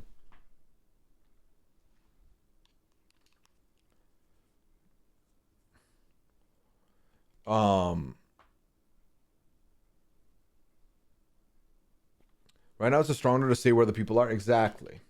I like that the gamers use the fact that they were bouncing, and I think if it keeps going that way, it'll become part of the meta. Exactly. If you watch season 2 or the second game, you'll know to be vigilant of the other rooms. Is there a way to incentivize moving rooms? Someone gets a reward if they're in a room alone for a full minute or something. I don't think I want to incentivize that. Song name? Voices. Featuring, it's KSI featuring Oliver Tree. Will the kitties make appearances on the Pooya and Liana show? No, we close the door when we record because first, we don't want to be interrupted by the cats. Second, The chairs we have, I just know the girls are going to dig their claws into it, and we don't want that. We don't want these chairs to get ruined. Who has the personality between the two? They both have very unique personality, but Clam has more personality, I would say. I also have a new ridiculous idea for picking traitors next time that likely won't work. But that's also what I said about voting. Who knows? I mean, we're not going to do the same twist, obviously. They'll be expecting that. So, hey, Sam, we'll talk later. We'll see. Not the home good shit. Exactly. It was $100 a piece. But yeah, I wish people would do more confessionals. I really do enjoy confessionals in orgs. It's one of my favorite things to do personally. And when others do it, if they do it well, I like it. And it's a risk that you have to take. Next question is...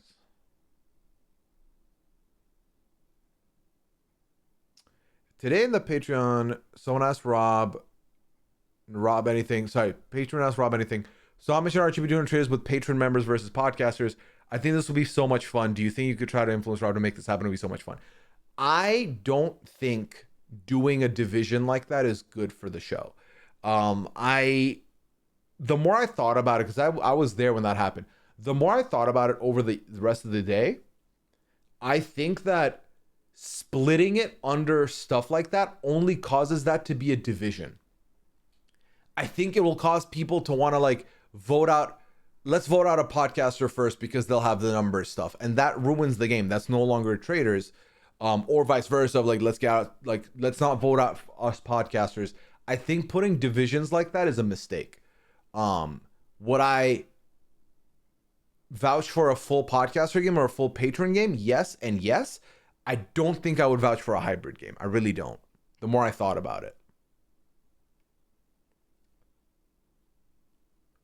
I want to watch a big podcast program before I go to bed tonight. Enjoy the preview. Hey, Christian, enjoy. It was fun. It's been a fun time. One lucky moment was Jelinski trying to make a final two of Bowie in room 1, and I don't think Bowie picked up on what he was putting down. Oh my God. That's hilarious. Let's do a GoFundMe for a real prize fund. That I feel like would just make the games way too serious, which I don't think we need to do. I hate to ask, but can you explain Boston Rob to me? I'm not in the Survivor world, so don't know about him. Sorry. Hey, no problem. No shame in asking that. Question asker. Boston Rob was one of the early season Survivor players. His first appearance was on season 4. He really didn't have a lot going on that season. Then he came back for a all-star season. That's where he put himself on the map. A lot of people took a liking to him there. He got very far in that game. Then he was brought in for another season, the most marquee, popular Survivor season of all, which was Heroes versus Villains. He was on the Villains tribe, and he did, a lot there. Then they brought him back for another season. In this season, he was one of 2 returnees amongst a sea of newbies. Spoiler alert, he kills it there because the newbies had no idea which hand was left, which hand was right. And he won that. And he's kind of, I think a lot of people would agree, probably part of the Mount Rushmore of Survivor. One of the most recognizable and known players from the franchise. So yeah.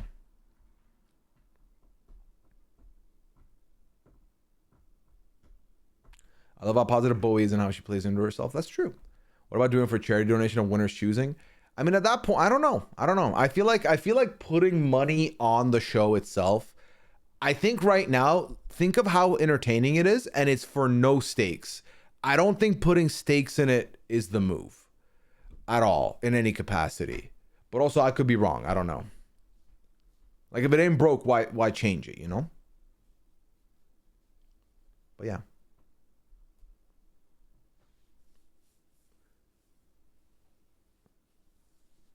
Like, I can imagine even like putting $50 down would just change stuff.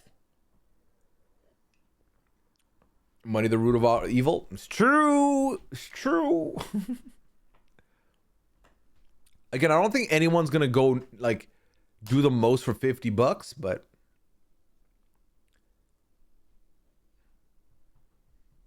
yeah, I was very happy we didn't do challenges this time. I think there was a couple things I would have changed, but listen, I'll keep that for the feedback when we set up next season.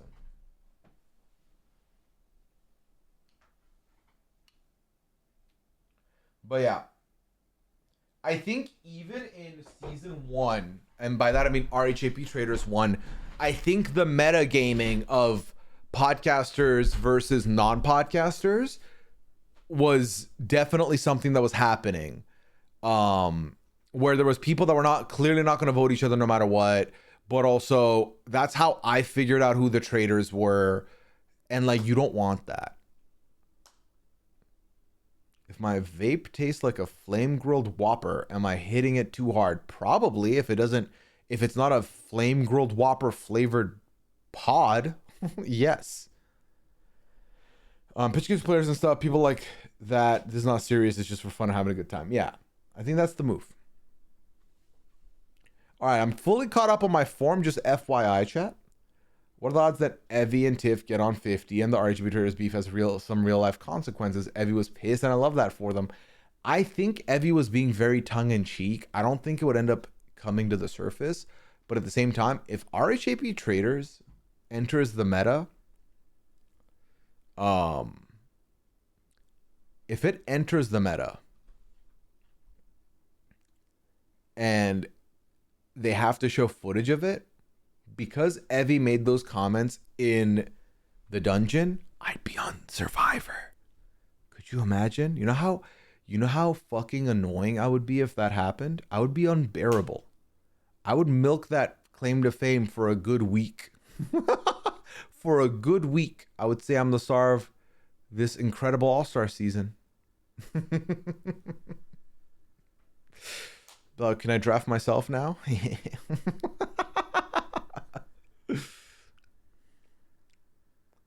would have an IMDb credit on Survivor? Imagine. Only a week? Yeah, I wouldn't do more than that. I feel like more than that would be just obnoxious. Wow. Not sure if you talked about it. What was the scent of the candle behind you? Lavender chamomile. It's a twofer. It's a two for the price of one. It was so mad and not so mad. It was hilarious. I agree. Even Quinn came in with heat, and I don't think Quinn was upset either. It's all about content, yeah, good content. I feel like season 2 and a good mix of twists from Sequester could be the play. Plenty of the celebs wouldn't know Sequester top tier strat. Well, the problem is, Hack, is that twists from that would not fit in Traitors, if that makes sense. Like, okay, even number of votes, like that doesn't make sense for the Traitors. Which I think is why the Traitor orgs I'm enjoying, is because there's not a lot of there's not a lot of heat that can exist after the game's over, because it's basically all gonna boil down to, well, I had the wrong read, and like that's it. But yeah, quit making that fatal Traitors mistake putting on a jacket for content, no less. For content. All right. I think that's it on the forum, chat. Last call on the forum. And then if y'all are down, we can make our switch over to marbles. Get the marbles going tonight. And then we'll see how that goes. I am still in the process of finishing and sorting out the Goose Goose lobby. There are, I think, at least 5 people that I'm still pending on hearing back from. So I don't know what the final tally is, what the numbers are going to be. So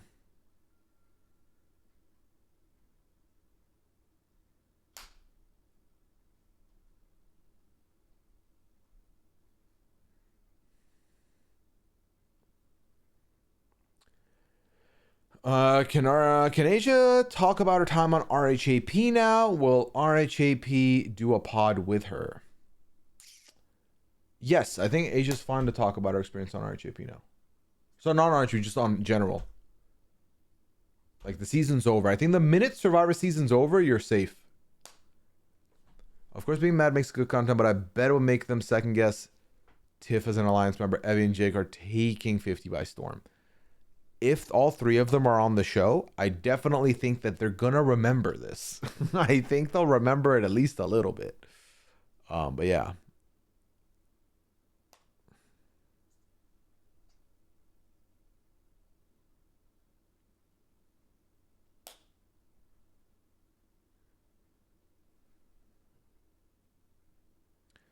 Am I playing Blood on the Clock Tower in Dwight's lobby tomorrow? So I'm recording a podcast at 3. And I did ask Dwight, I messaged Dwight and I said, if you're fine with me traveling in at 2, then I think I can make it happen. I didn't commit, but I said, if that's fine and I'm around, I'm in to travel in for tomorrow. So we'll see. Is Sunday the start of the new era for Goose Goose? Yeah, we're gonna shorten the lobbies. They're gonna be an hour a piece now, an hour a week, but we're gonna jam pack a lot of chaos into them. No. It's just 201. I think hitting 200 was a milestone I never would have dreamt of in a million years, but I also wasn't pushing towards 200. It just kind of happened. And I think part of the secret to that success is I'm not planning a number to get to. I'm just going live every week. So as long as I keep that mentality, we hit 300 maybe, who knows? But yeah, it's going to stay the same, exact same. A cheeky 7 is where we're probably going to land tonight, yes. If our Traitors comes to Star 50, I'm going to die. That'll be so funny. That's what I'm saying, Mandy. It'll be incredible. Drop the 20, keep the 1. Good night, Reality Boys. Thanks for hanging out with us tonight. Appreciate you. Saturday's lobbies need a traveler. I hope it happens. Hey, appreciate that. Are they ready for my return, though? Because I don't think... When's the last time I played Blood on the Clock Tower? It's been at least 3 months, if not longer. You guys have fun with marbles? I'm about to get started on season 3 if this is going to happen. I wonder how many episodes it is. How many episodes? What season 3 of what is, Amy? Oh, Big Brother. Fuck, I forgot. I think it's like 40, 30, probably, right? Yeah, good night to those heading out. Kim Anybody just said it best. 2 more questions in the form. Do you have any experience with Doctor Who? Have you watched it or enjoyed it? I've never watched Doctor Who. I have 0 experience with Doctor Who. I just found it overwhelming. I've never checked it out. Oh, honestly, thanks. I was joking. I was making a new era joke. It's not going to change. It's going to be what it is, you know? It's going to be me getting as many people as I can for the lobby and then starting the games, and then they go until the wheels come off that night. But imagine I limited them. I'm like, it's a straight 60-minute stream. No matter what, that would suck. No question, just info for Traitors if you want it. Bob the Drag Queen just finished a YouTube live and answered a lot of questions about Traitors. It was really good if you want to go back and watch later. So, question asker, feel free. I'm going to keep the form open if you can respond to me in the form. But did you get any spoilery feelings from it? Because my issue with last year, and I didn't end up checking out any content from any of the players who were on the show because I felt like people were starting to read between the lines and get spoilers out of them. And I don't want that. So if you felt like there wasn't any spoilery vibes to it, I would be very down to check it out after the fact.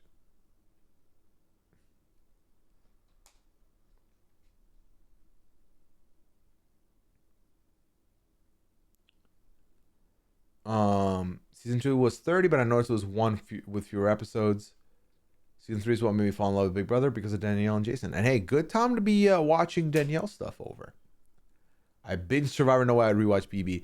I used to have a folder on my computer where I had like a bunch of Big Brother seasons that I had like downloaded. I don't think, do I still have it? Yeah, I do actually. Wow. I had from Big Brother season 7 all the way to season 16. And I do not think I'm ever going to watch them back again. Most likely. The odds are very slim because I just can't keep up with watching 40 episodes anymore like that. Especially now, the more and more, that I've become familiar with feeds and feeds being a part of my life. It just don't happen like that like it used to. I think I'll go watch his vid. And Kim, let me know if it's spoilies. Let me know if there's spoilies. Let's see. I didn't watch it all, but what I watched, there was no spoilers, just his thoughts on things that were happening. Okay, then I will check it out. I will give it. I trust Bob the Drag Queen. I will check it out. I have to say, there was a question on Pat at some point about maybe Goose Goose or Among Us look back video before Among Us 200. And I did pull clips. I told myself only like iconic or super good clips. And when I got to 160, I realized it was impossible to summarize into a watchable video. It's been a while, 200 weeks. It's been a lot, Mandy. And I feel like the end of year videos have done a good job of kind of like taking some of the best moments and putting them in there. But a whole look back at 200 weeks of this is just, I think, impossible. Did you mention a new social strategy game this recently you want to try? Did I? I don't think so. Did I? Pi says, I like Doctor Who. I just found it intimidating to get onto a show like that was always running. I really like Danielle Reyes. However, I think she is not. Well, Polly, we'll see. We'll see. It was around the time I was making the end of year vid, but I think it has to be spaced into the year vids for sure. Yeah, I think so. All right, why are you all spamming the quotes right now, chat? Why are we doing this? All right. Last question from the forum. I'm locking the forum now. If you could create your dream cast of a season of Traitors from the reality shows, who would be in your cast? This is fucking tough.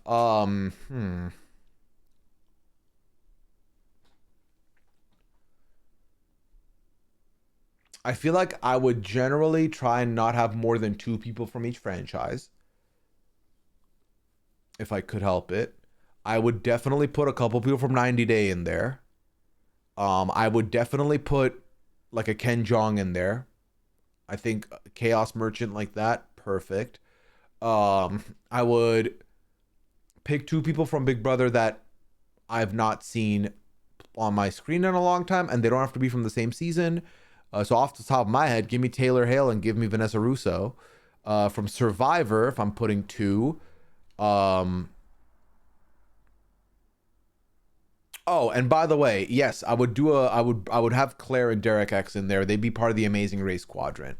Derek X, who doesn't quite care for these games, and Claire, who we've clearly seen do well. And then from Survivor, there's so many different options to pick from for Survivor. So I don't know where to go, but there's a lot of options you can't go wrong with. And then I would find out who the housewives are, pick 2 of them. Okay. I would then put Sarah Hyland. We just got Wells. Let's get Sarah Hyland in the castle. Why not? Also was a host of a TV show.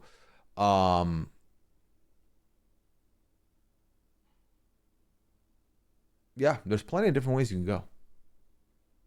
How about your boss? You know, I'd consider it. Like I told him in the podcast, I said if they call you for season 4, you're busy. Season 5, sure. So, yeah, give me Ferris and give me Kirby. Put both of them on. Call Australia. Bring him over. Bring him over.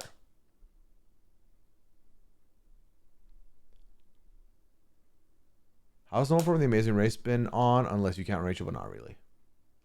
Yeah. Oh, Leah from Love Island. Down, Danny. Let's make that happen. Honestly, maybe the biggest, I guess was Love Island happened after the cast draw, right? If they don't have at least 2 people from this last season of Love Island on season 4, I would be fucking floored and surprised, especially given that it's Peacock as well. So it's their own show. But yeah.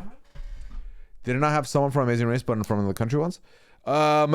Canada has had Amazing Race people on it. Song from Wolf Manor. There's like 2 options max from there. First episode of Your and Liana podcast was fantastic. Thank you. I'm glad you enjoyed it, Rob. I'm glad you enjoyed it. Let me see. How is it doing? Hey, 2.2 people have watched it tonight. That's incredible. But yeah. I would have to max it at 2 people from each show to not make it overwhelmingly in one direction or the other. So, put Claudia in. I'm down with that. I'm sidetracked myself, but as the Lorebrarian, I love that. I love that, Mandy. Here's the first clip I had saved from the very first Among Us. I remember this clip. And like, it was from there you could tell I was going to be a good detective. Hold on, let me pull this up. Let me pull this up. Mandy, 1 second. 1 second. Oh, this is not that moment. This is a different moment. I was thinking of a different moment. Never mind. False alarm. I don't know what this clip is. I don't know what this clip is. Okay, where is it? I don't know what this clip is. Okay. Let's open this, and here we go.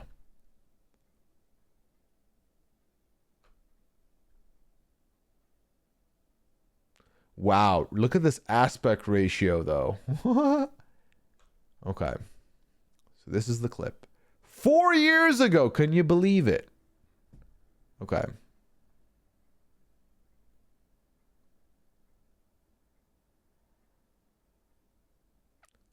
Oh my God, the silence.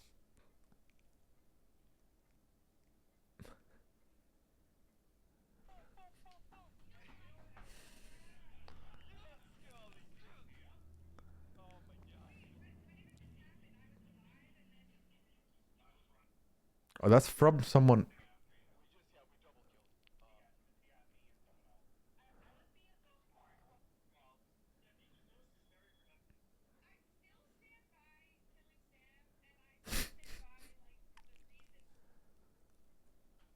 Ugh, what a kill. What a win. God, we were so good back then and still good now. Nothing's changed. We're the same. We're the absolute same.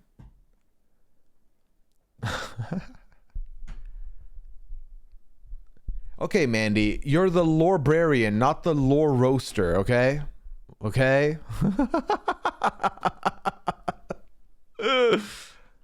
Haven't heard Ali in a minute. Hey, Ali was on with me to talk Dolores for the Traitor stuff, but hasn't played Goose Goose in a minute. All right. Y'all ready for some marbles, chat? I'm ready to marble it up. It's very funny how far we've come. You know how inspirational, chat, I don't want to say that we're influencers, but all I'm saying is Boston Rob used the word sus at the round table yesterday. Okay? Again, we're done in the spoiler zone, so don't talk about spoilers or results. But Boston Rob used the word sus. Okay?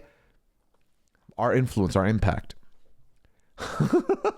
Like we fucking created sus, as if. All right, where were we? Where were we? Okay. We're gonna do marbles. That's what we're doing. Do we do wagers? Yes, we can do a wager. I think a standard top 20 could be the move. What do y'all think? You down with that?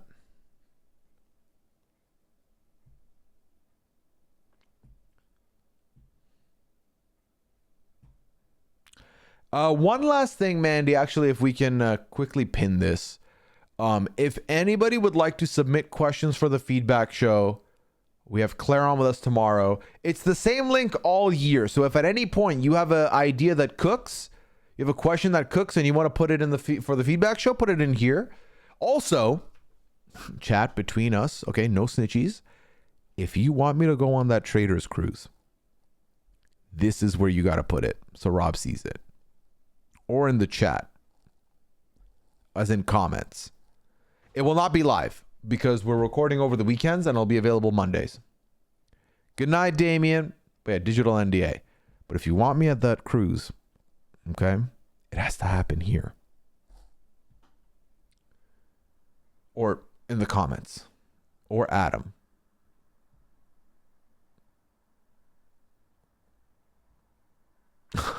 Mandy, are you okay?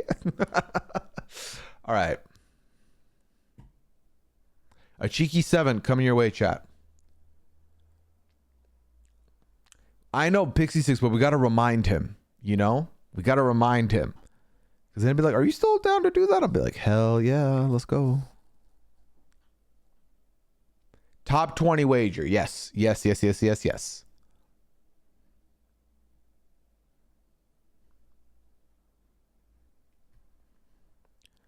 Okay, so the last time we did marbles was 2 weeks ago, December 28th. Last time we've marbled. Mentioned Liana also attending the cruise on the forum.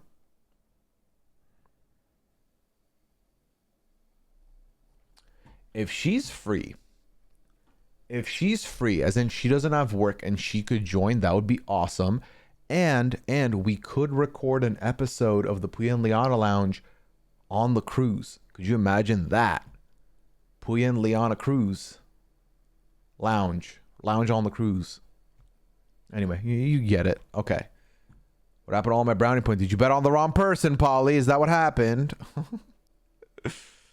Dehoda, about 31 minutes ago, you resubscribed for your 13-month. I do apologize for missing it, but thank you so much for doing so. Welcome back in to the Lesson 2 crew.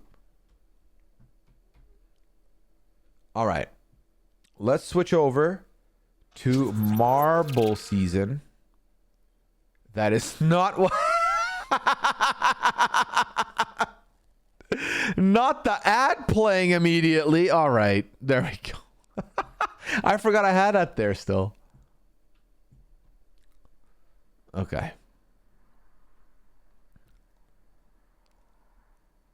All right. Let me get the music going.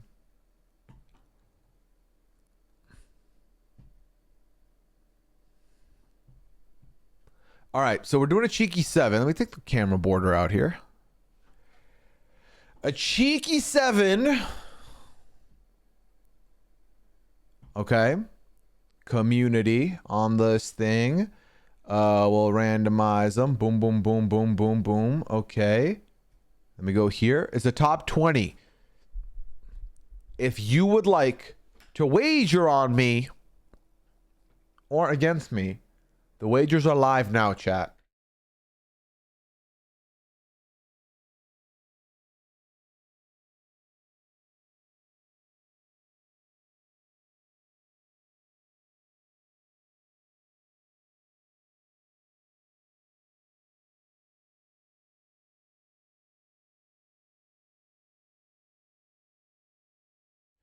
And how about this? How about this? While you're exclamation joining, chat, I'm going to remove every single VIP badge. And today, it's a clean one. Top 10 get VIP badges. That's it. That's it. Just the top 10 and actually 11. We will give one to the Google random number generator person. Okay? So you're going to want to win.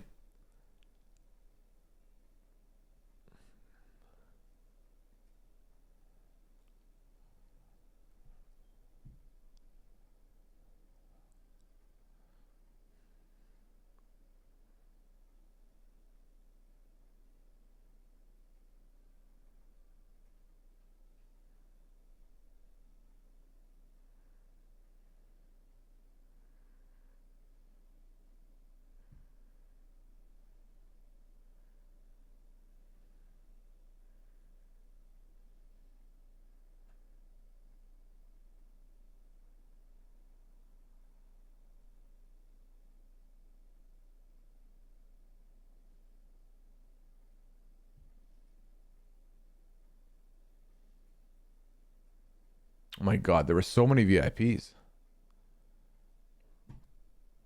All right, let's see.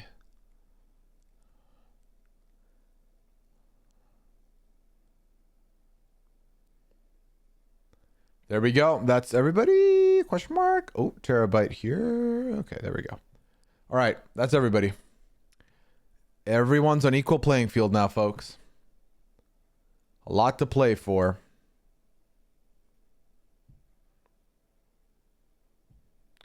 Have I seen Logan? What, the movie? No, I've not seen Logan the movie.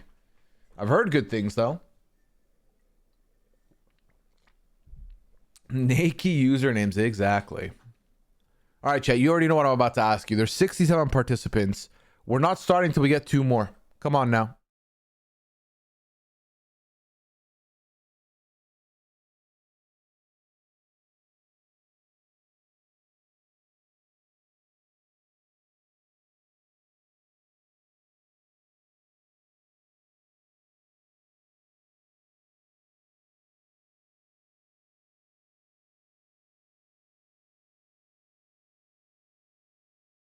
There we go. Hey. Lamb diggity dang dog. Appreciate you. Hey, bless up.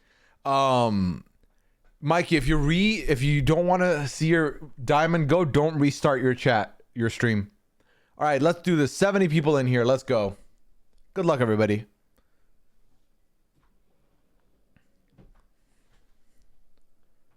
Good luck.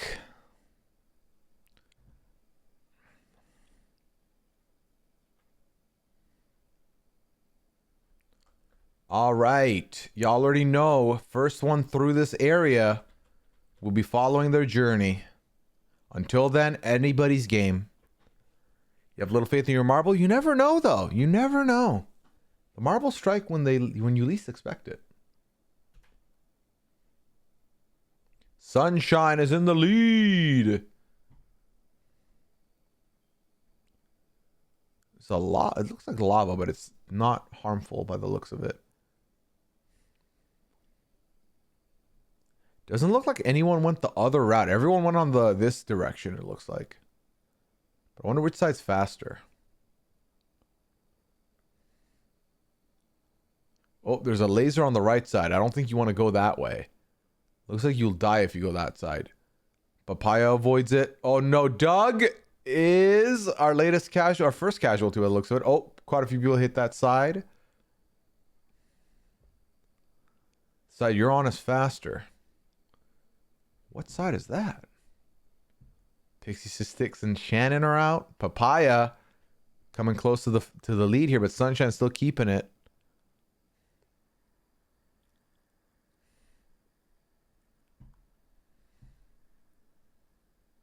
Oh, Walling has the lead right now, I think. Question mark. Thomas is out. Walling took the lead over.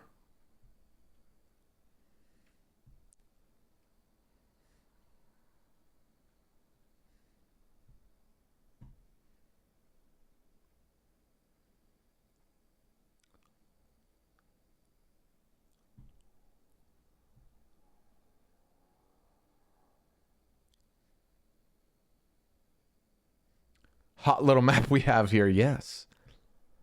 All right, Walling and Sunshine still in the lead here. Papaya in third, Jabina in fourth, trying to get top 4 space here. Will the record be broken? 35 seconds away from that record. We'll find out soon enough. Penny Paper, the latest casualty.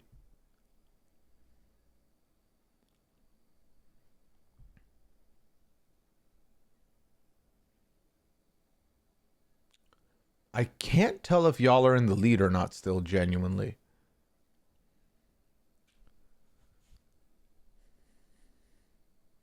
Oh, a lot of people doomfing over there. Oh, Papaya snuck in there. And it's giving the heat. Walling goes through. Sunshine and Papaya take second place. And Sunshine has to settle for third. Kalita taking fourth. Mythical Jade is our 5th place finisher. Auntie B, I Love Shoes, Daisy, Damien, and Russ round out the top 10. As we get finishers coming down the line here. Did I doomph at some point? I may have. Oh, no, there I am. All right, well, I don't think we're getting points. But, hey, if we complete, we complete. We'll take it. Bob in the building. Hey, Bob, you got this. Isn't it funny, Bob, that I still call you that, and it's been 4 years, I think, since this one time in one Just Chatting stream where you were like, you can call me Bob, and I said, okay, bet. And you've been Bob since. Is wild to me. What do you mean I legally changed my name because of this? Listen, if there was ever a time to be called Bob, it's right now. It's the Bob Golden era with the Traitors. Congratulations, Walling, on your win. Let's scroll down and see who finished where. We had a total of 32 finishers here, with half the squad, more than half, doomfing. Let's see what map 2 does to us. Lap Sinful Pastime. I don't know what that means, but we'll take it.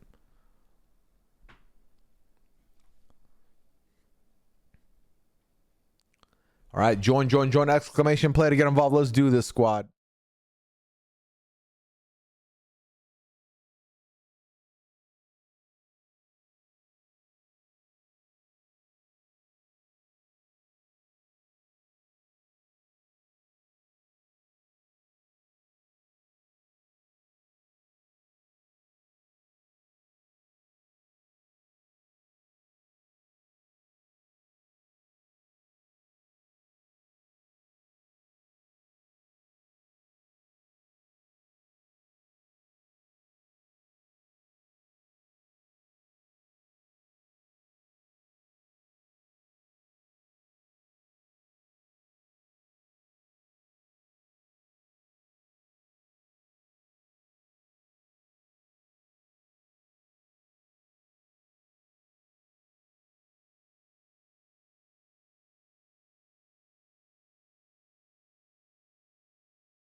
Stakes aren't that high. We already got 70 people. Hell yeah. Stakes aren't that high here. You're all playing for, depends how much stakes you put into the wager. But other than that, you're looking for those VIP badges, and it's about 59.49, so about double up for whoever lands on the right side of history here. Hack bet 90,000 that I'd be in the top 20, whereas Shannon bet 51,000 that I would not finish in the top 20. So we'll see.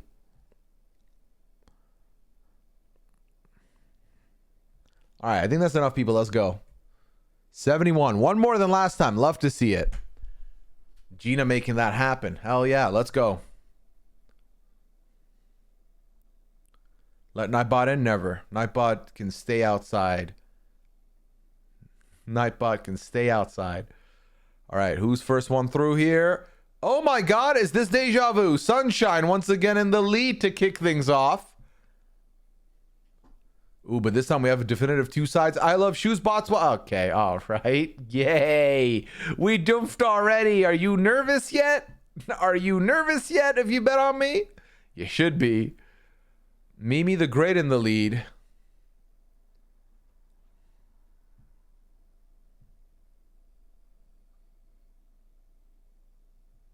Going to the left side. Nope, right side. Okay. Oh, flying through. Okay. Oh, a little slowdown action here. Opening the door for Polly. Oh my God, Polly fell. Odyssey thinks Polly. Christine Autumn says Fruit Loops. A lot of casualties here. Kitty Kelly is not taking the top spot. Mimi the Great. Boyku in the lead now. Kalita in second. AZ in the building. Slow is smooth. And smooth is what, chat? Fast. How are we already on the 11th of the month? How are we 11 days into the new year already? AZ in the lead. I spoke too soon. Mimi the Great is back on top. Oh, a very near perfect situation for Mimi the Great, who now has the lead. Tivita's trying to get involved here. Oh, Mimi's stuck. Oh, Mimi took way long here. Could this be a bad situation? Sunshine back in second place here.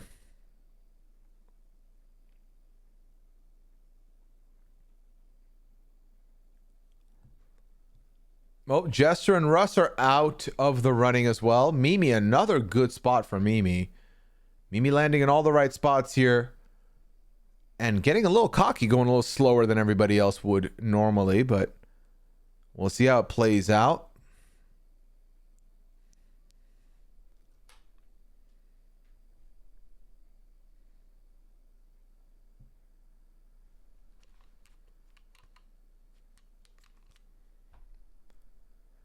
AJ Daniels has dropped. Oh my God, Mimi the Great gets bonked there once. Bonked twice. Oh no, is this about to go sideways for Mimi the Great? Steph gets pushed back there. So does Kim. Mimi keeps the lead. It looked like it wasn't going to happen.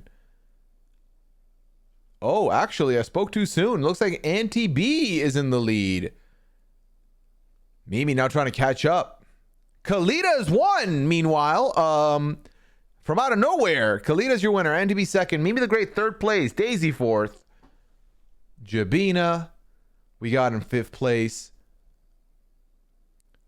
Because Love takes seventh. Kim Honeybadger, your eighth place finisher. Mr. Play NC and Lori rounding out our top 10. A world record is huge here. I think everyone's going to benefit from that. Anyone who finishes in like the points, basically.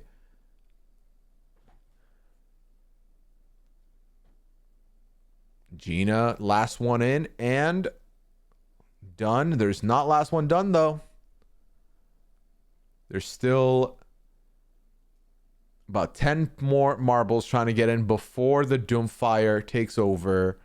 Can Mikey make it? Mikey does not make it. Mikey does not make it. Congratulations to Kalita. Huge points here for Kalita. Kalita also bet against me. So, Kalita, if you win this, I hope you lose the wager. You can't win them all, Kalita. Got to bet on myself a little bit. You know what I mean? Okay, the top 17 all got points by the looks of things. Also, there's a positive thing because more people finished this race than the last one. So good for us, right? As a team, as a collective.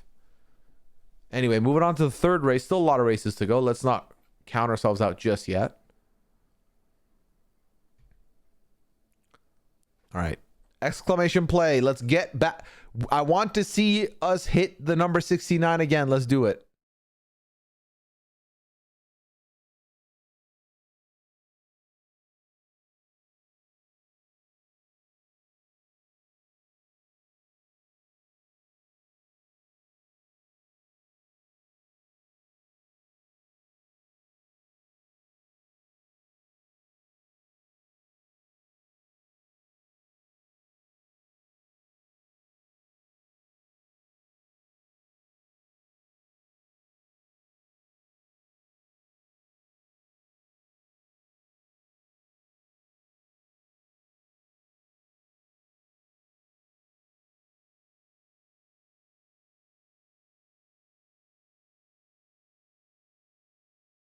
Hey, let's not spread propaganda. I did no such thing, AZ. Come on now. Come on now.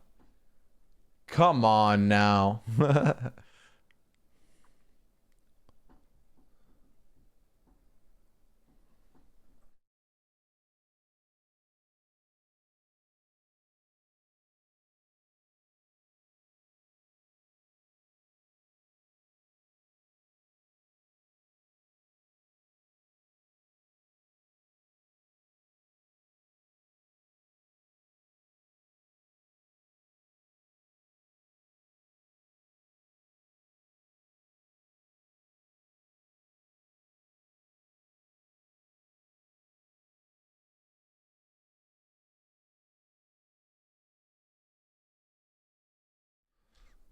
All right. How to the song in a minute, George? Not since FIFA for me. All right, one more chat. You already know. Come on now. One more. Let's do this. One more exclamation play and we'll go.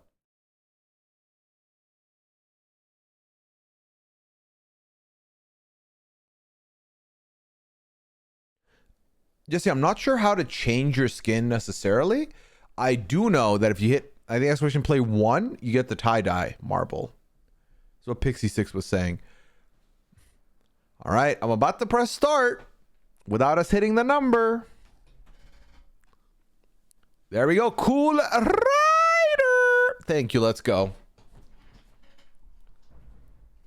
Let's go. Yeah, making it 70. Love to see it. All right, good luck, everybody. All right, very similar start to last one by the looks of it.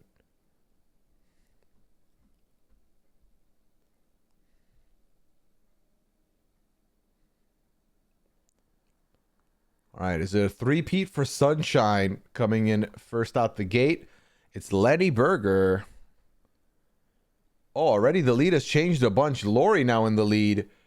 Gone, and now Tori Oreo's in the lead. Okay, this is a very heated race we've got over here. Tori Oreo in the lead. Yam in second place. Oh, Lori trying to catch up for that second place spot. Yam has fallen to third. But Tori Oreo, can you keep that lead? That is the question. Lori takes it over. Yam steals second. Tori Oreo goes from first to fourth. But this looks like a topsy-turvy, anything can happen type of race. Oh, got pushed up. Opening the door for Hannah has dropped. Yam and Lori still in first and second. Yam is now the definitive first place. Lenny taking second over. Championship Vinyl in third. Lori in fourth. It's a very tight race here. Vinyl has taken over. Nope. Yam is in the lead and Lenny's in second. Vinyl's in third. All right. Yam is... Are you close to the finish line? No, there's still quite a bit of the race to go. Oh my God, this is very trippy.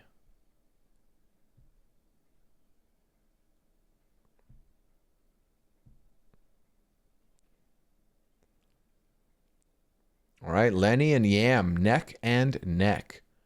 Oh my God, Yam nearly fell. Yam nearly dropped out of contention here. Oh my god, they both got stuck. Opening the door for Vinyl. Yam has snuck in though. Looks like this is the last real hurdle, maybe. No, there's one more hurdle down there, actually. But Yam has quite a bit of divide here from the rest of the competitors. Botswots has taken a fall into the abyss, unfortunately. Things are tensing up as Yam is now not the only person in the bubble. And the Yam looks like Yam is making a lot of movement around the rim, allowing people to go in. And a swish from Walling. Vinyl is back on top with Lenny in second once again. And they are both neck and neck. Walling once again pushing in there. Could this be the Walling game? It looks all but done, folks. Unless there's an obstacle we're not seeing or somehow Walling dumps here. SL Walling is your winner and very, very closely almost got the record.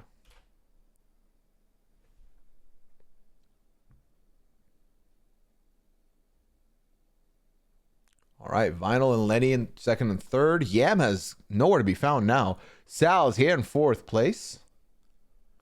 Fifth place going to Forval, Mythical Jade, Corey, Toriorio, Joeli, and 10th place belongs to Honestly Thinks.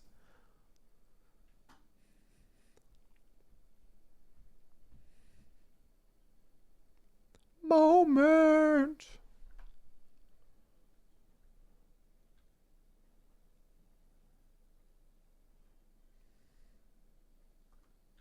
Oh, a lot of dumps happening. A lot of dumps happening.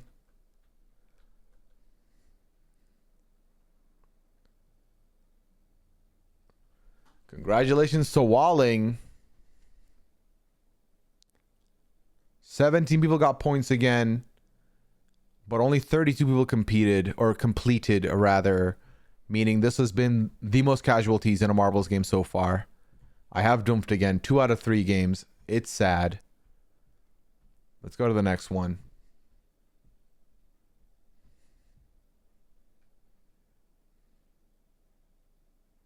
Exclamation play.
All right.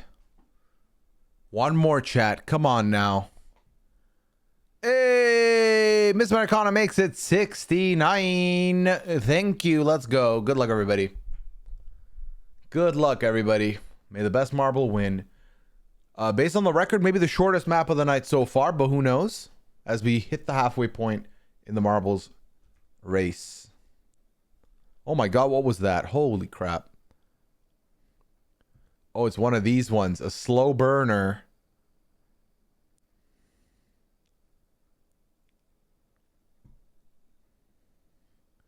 In the hole. Steph is in the lead. Steph going down the middle. Oh, nice. Oh, no. Bit of a rim situation. Papaya in the lead. Now, watch out for them lasers, though. They look ruthless. Mikey's out.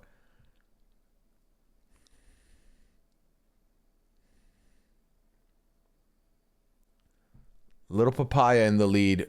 Quite a few people behind Papaya. Not a big margin of error. We got people coming in on the right, right side, left side. Bob is on the other side. A lot of dooms happening here. The lasers are taking people left, right, and center.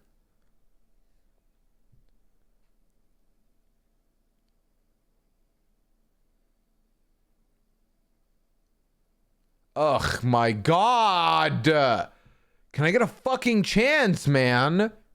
No, apparently not. Apparently, Pooya has to lose again. Let's dump him. Anyway, Papaya in the lead right now. Very unopposed. Looks like the biggest enemy to Papaya might be Papaya. Papaya just has to survive the distance while respawning. So I should blame you is what you're telling me. Okay, wait. Am I blaming you or Lori? Lori, which one of you is... decide amongst yourselves who I should thank for this.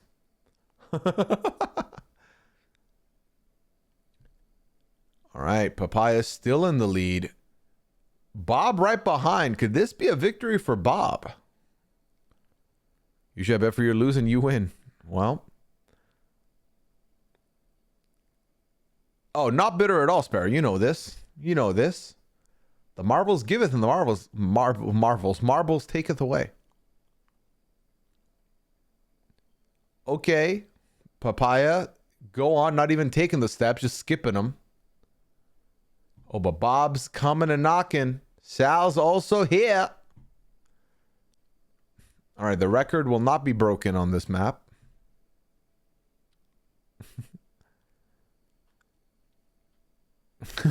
Jade. Incredible. All right, Yam also making an entry here. Wow, these stairs are taking forever. Here we go. Here we go. You didn't mind the gap, but you're almost there. Just don't get lasered. Looks like there's a laser. Don't get lasered and you're fine. Looks like you're fine. Papaya is your winner. Second place going to Bob. Sal's here takes third. Yam. Pixie Six. Lori. Okay. And our top 10 is sorted.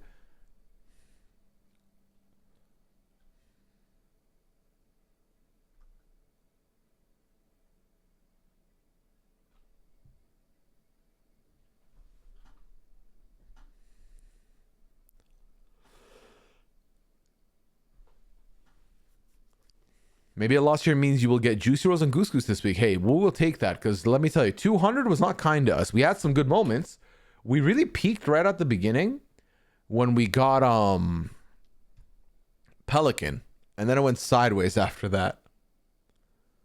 All right, let's scroll down, see what the sitch is. Do we have 40 completions here? 43! You know what that means? You know what that means? That I lied. 47 completed the race. That is now our highest number of completions. All right. Exclamation play when you see it pull up. Crazy Dance stream is what it says.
All right.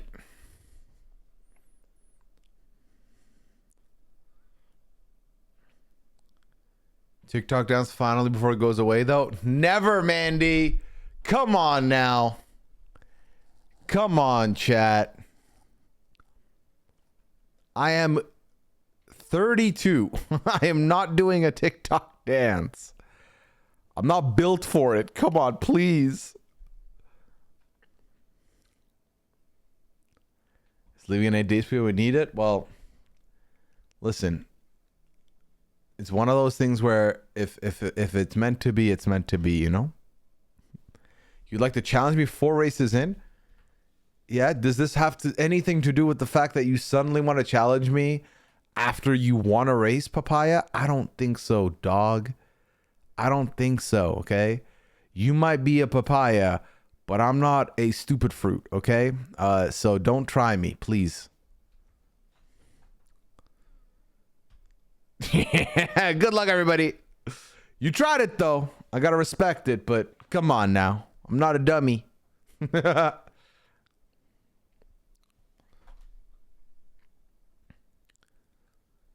Oh, this race, okay, it looks shorter, but it's not short. It's a 3-minute record. You miss 100% of shots you don't take. That's true. Michael Scott once said this. All right. First one into the hole in the pit. Who's it going to be? Right now it looks like AZ's in the lead. Also, Chad, given that there's 70 people consistently in every race practically, a 69th spot will be awarded as well for a VIP badge. Oh, Devi with a skip. Devi a skip that is now in the lead.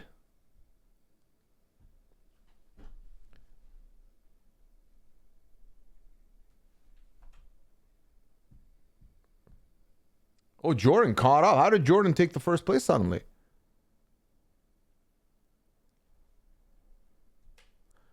You are not Pooya. Stop this.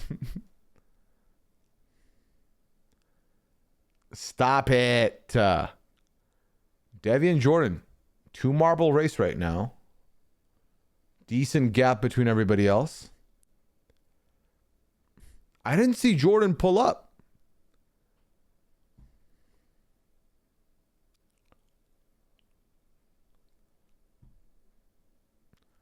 All right.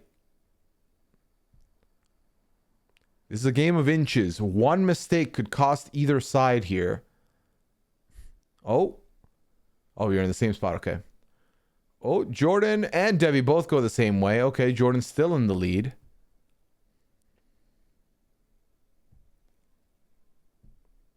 Jordan stops. Debbie stops.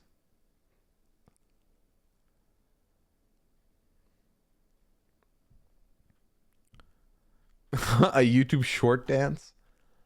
Can I get an Instagram reel dance?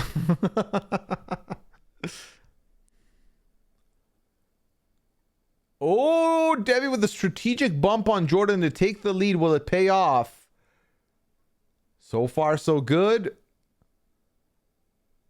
But Jordan about to go clutch potentially.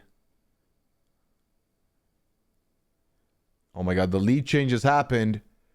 Jordan got stuck, and now Devi's in the lead. We are not giving Zux the content for sure. Okay, hold on. I said Devi's in the lead, then I see from the corner of my eye, Steph is in the lead? Wait, why is Steph going upwards? Devi goes back down. Devi's in the lead. Oh, you have to go through the hole. Oh, holy shit. Okay. Who's going to do it? Who's going to do it? Oh, Thomas is in the lead. Can Thomas hold it down? Thomas, Devi, and Steph are the top 3 right now. And Thomas is your winner. Congratulations, Devi in 2nd, Steph in 3rd. Doug Dimmadab in 5th.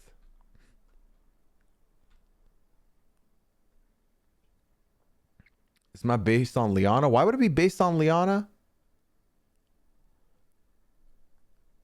Twitch story. Yes. Yes, the one place where anybody can find me. I will do a dance. Is that what you want? No. No! I like to keep my dancing intimate. Only those very close to me have seen me throw down some moves. And I can move too.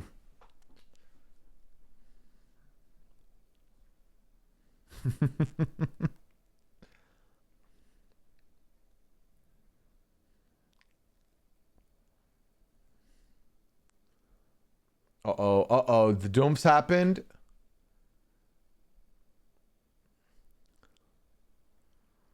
All right. We finished 21st, so it's our best finish so far, but we didn't get any points, which sucks. But here, let's take a look and see how many people completed the race. 17th again. That gets you points. 17th is the last part where you can get points.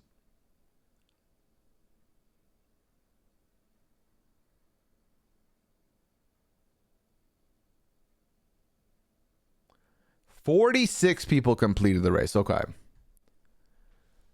2 more to go. Awesome Marble Time is the next map. You already know the vibes. Exclamation play when you're ready.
Three more, and we're there.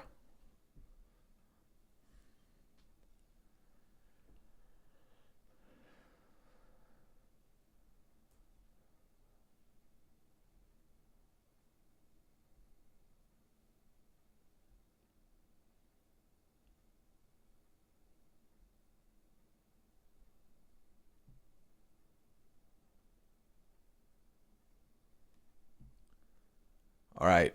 Come on now. Who's the one holdout? Miss Americana, is it you? It's you, isn't it? Exclamation play, Miss Americana. You got this. You got this. Hey! Oh, you've already... Okay. It wasn't you. It wasn't you. Oh my God. Okay. Well, are we about to start with one short? I think we're about to start with one short. This is it. I'm pressing start. I pressed it. A shame. We nearly had a whole full 7 with the 69 participants, but it wasn't meant to be. On average, we still have it because we've had a couple 70s and 71s, but who's the first one in the hole? That's the question now. That's the question we're asking ourselves. Why am I in the fucking tail end of this shit? I'm so sick of the marble bias.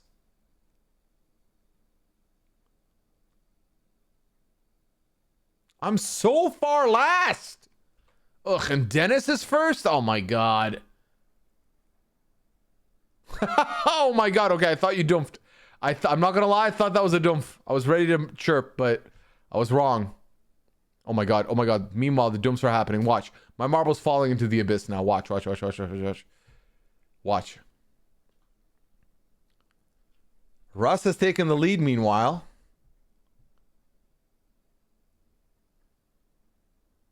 Okay, did my marble not dump? Maybe my marble didn't dump.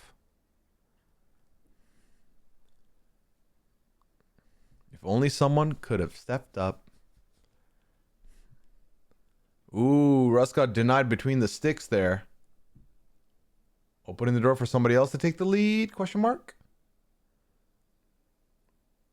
Oh, Ambi on it. Russ's tail now. Oh, Ambi with the boost and bump. Oh my god, Ambi's out. Wow. Wow, Dennis into the abyss. Gina with the steal. Oh my god, look at all these casualties.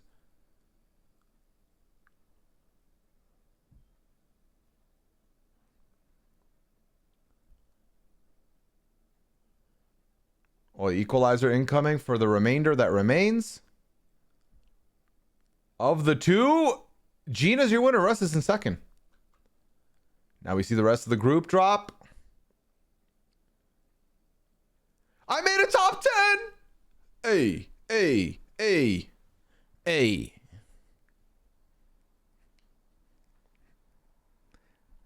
While I do think I'm still not getting a top 20, it feels nice. It feels good. Ah, if only the record was broken there too. Hey, we got hope now, chat. First time ever in the top 10. Well, congrats. Not only top 10, Gina, a full victory there too. Congratulations. We'll take some points. We'll take some points.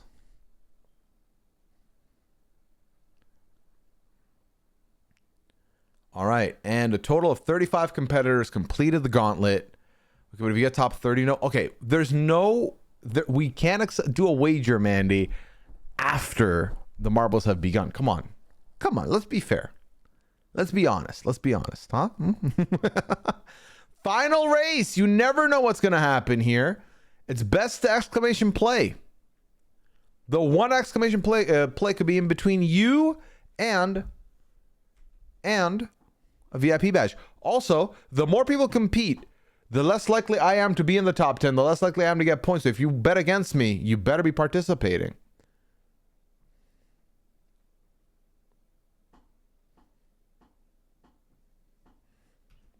Content.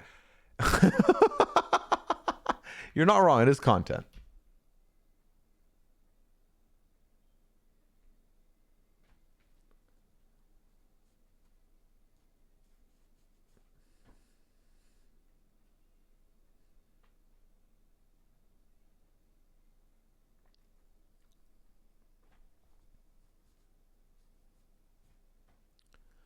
All right, 3 more, chat.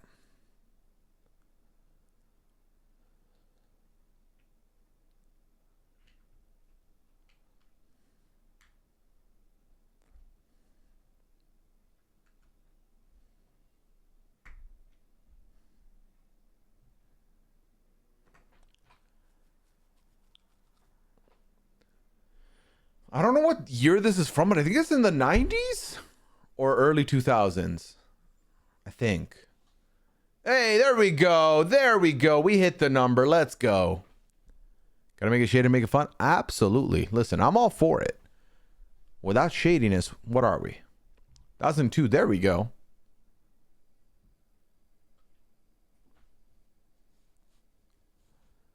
All right. Once again, I'm starting from the back end here. Always playing on hard mode by the looks of it. But hey, someone's got to win this, and it could be me. We never know. Botswat's first one in. Oh, a decent group to kick off here. Lots of contenders.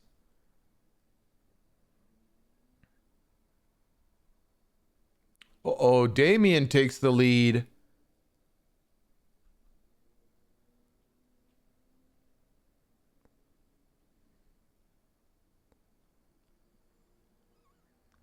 Ooh, a very nice bounce that helped Damien for sure. Damien takes the right lane. Is that the right lane, though? Doug Dimmadab with a skip or an end? An end. Damn. I think Polly did a skip, though. Polly got a skip going. Yam is outie.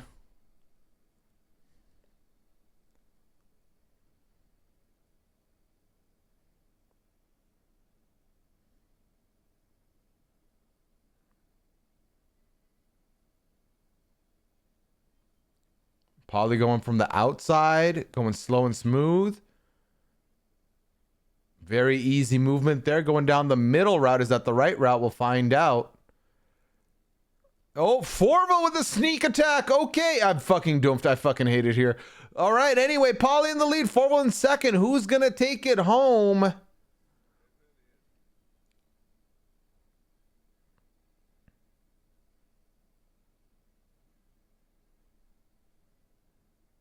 It's been triggered, says Mandy.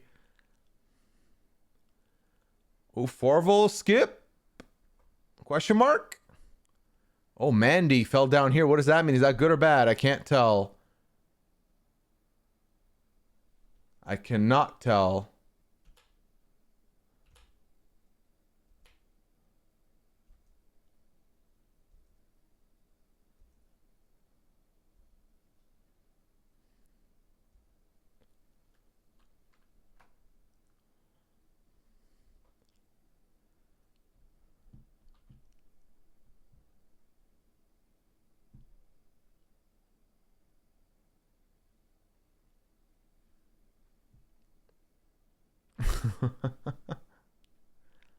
Corey's not taking the lead over, I think. This is a very confusing map, I'll be honest with you. Oh, down the middle like it was nothing. And the winner's Corey. Congratulations. Now the second place is wide open. Forville takes it. Polly in third.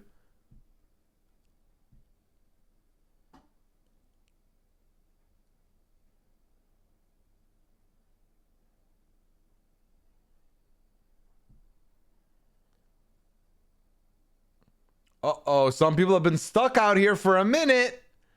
Giving 10th place to Fruit Loops.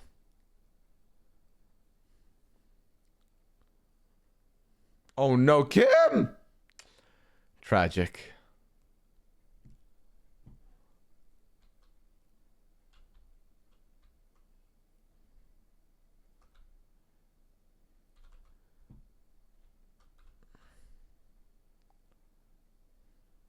Cookies.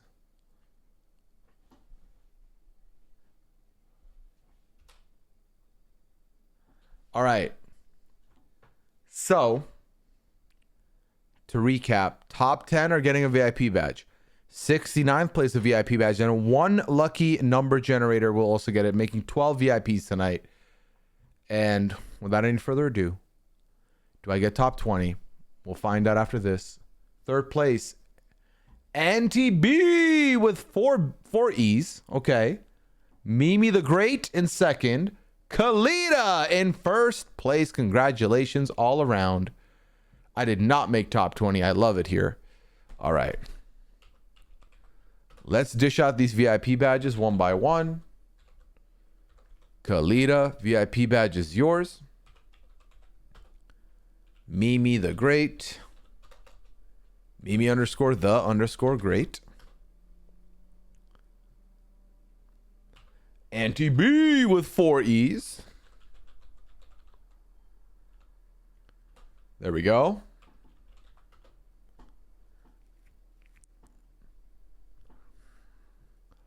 Mythical Jade. Mythical Jade. Done. SL Walling. There we go. We're cooking. Daisy. Okay. Daisy is the next person with a VIP badge. After Daisy comes Steph. Congratulations with the VIP badge. Then we've got Papaya with the VIP badge. The detective Papaya, no less. The scam artist extraordinaire. Just kittens. All right. And then we've got Damien in 9th place. 3, 4, 5, 9. All right. And last but not least, squeezing out a VIP spot is DJ Big Russ. Congratulations. What a flex, though. Papaya had 5 races only and still managed the top 10. I participated in all 10 and got wrecked. Papaya's doing a TikTok dance. That's true. Congratulations.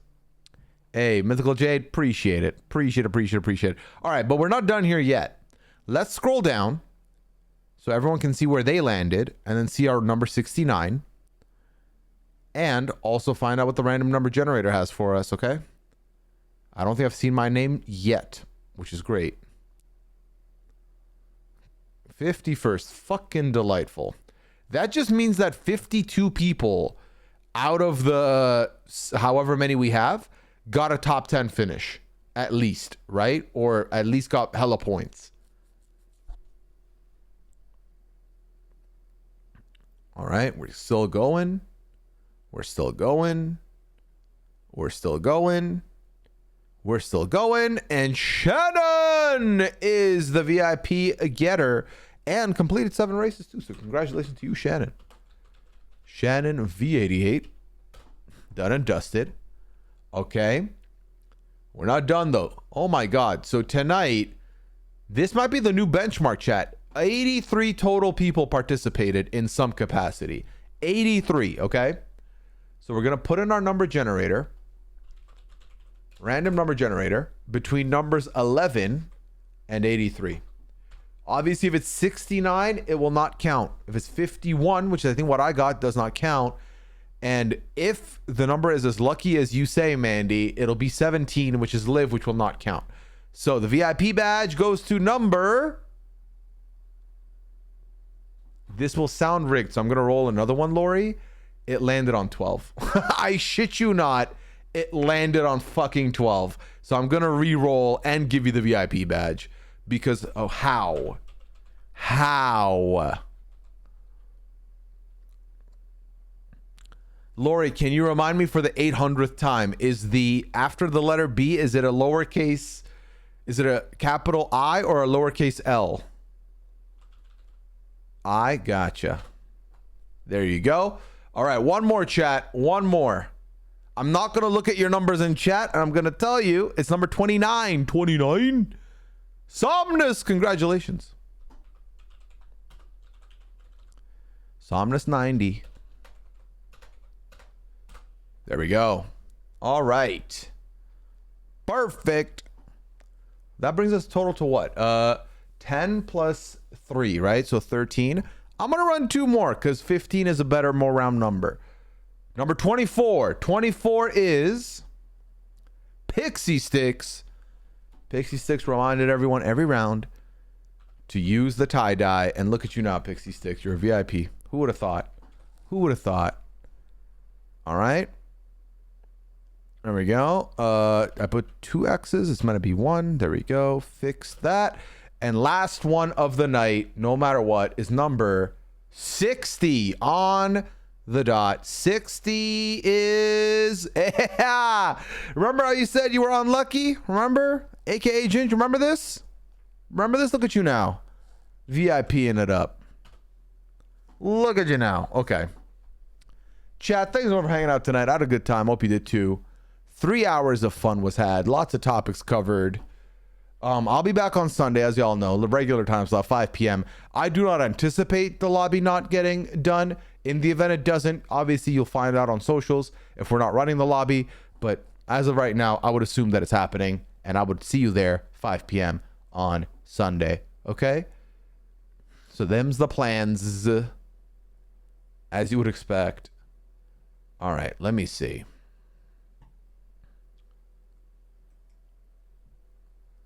Oh,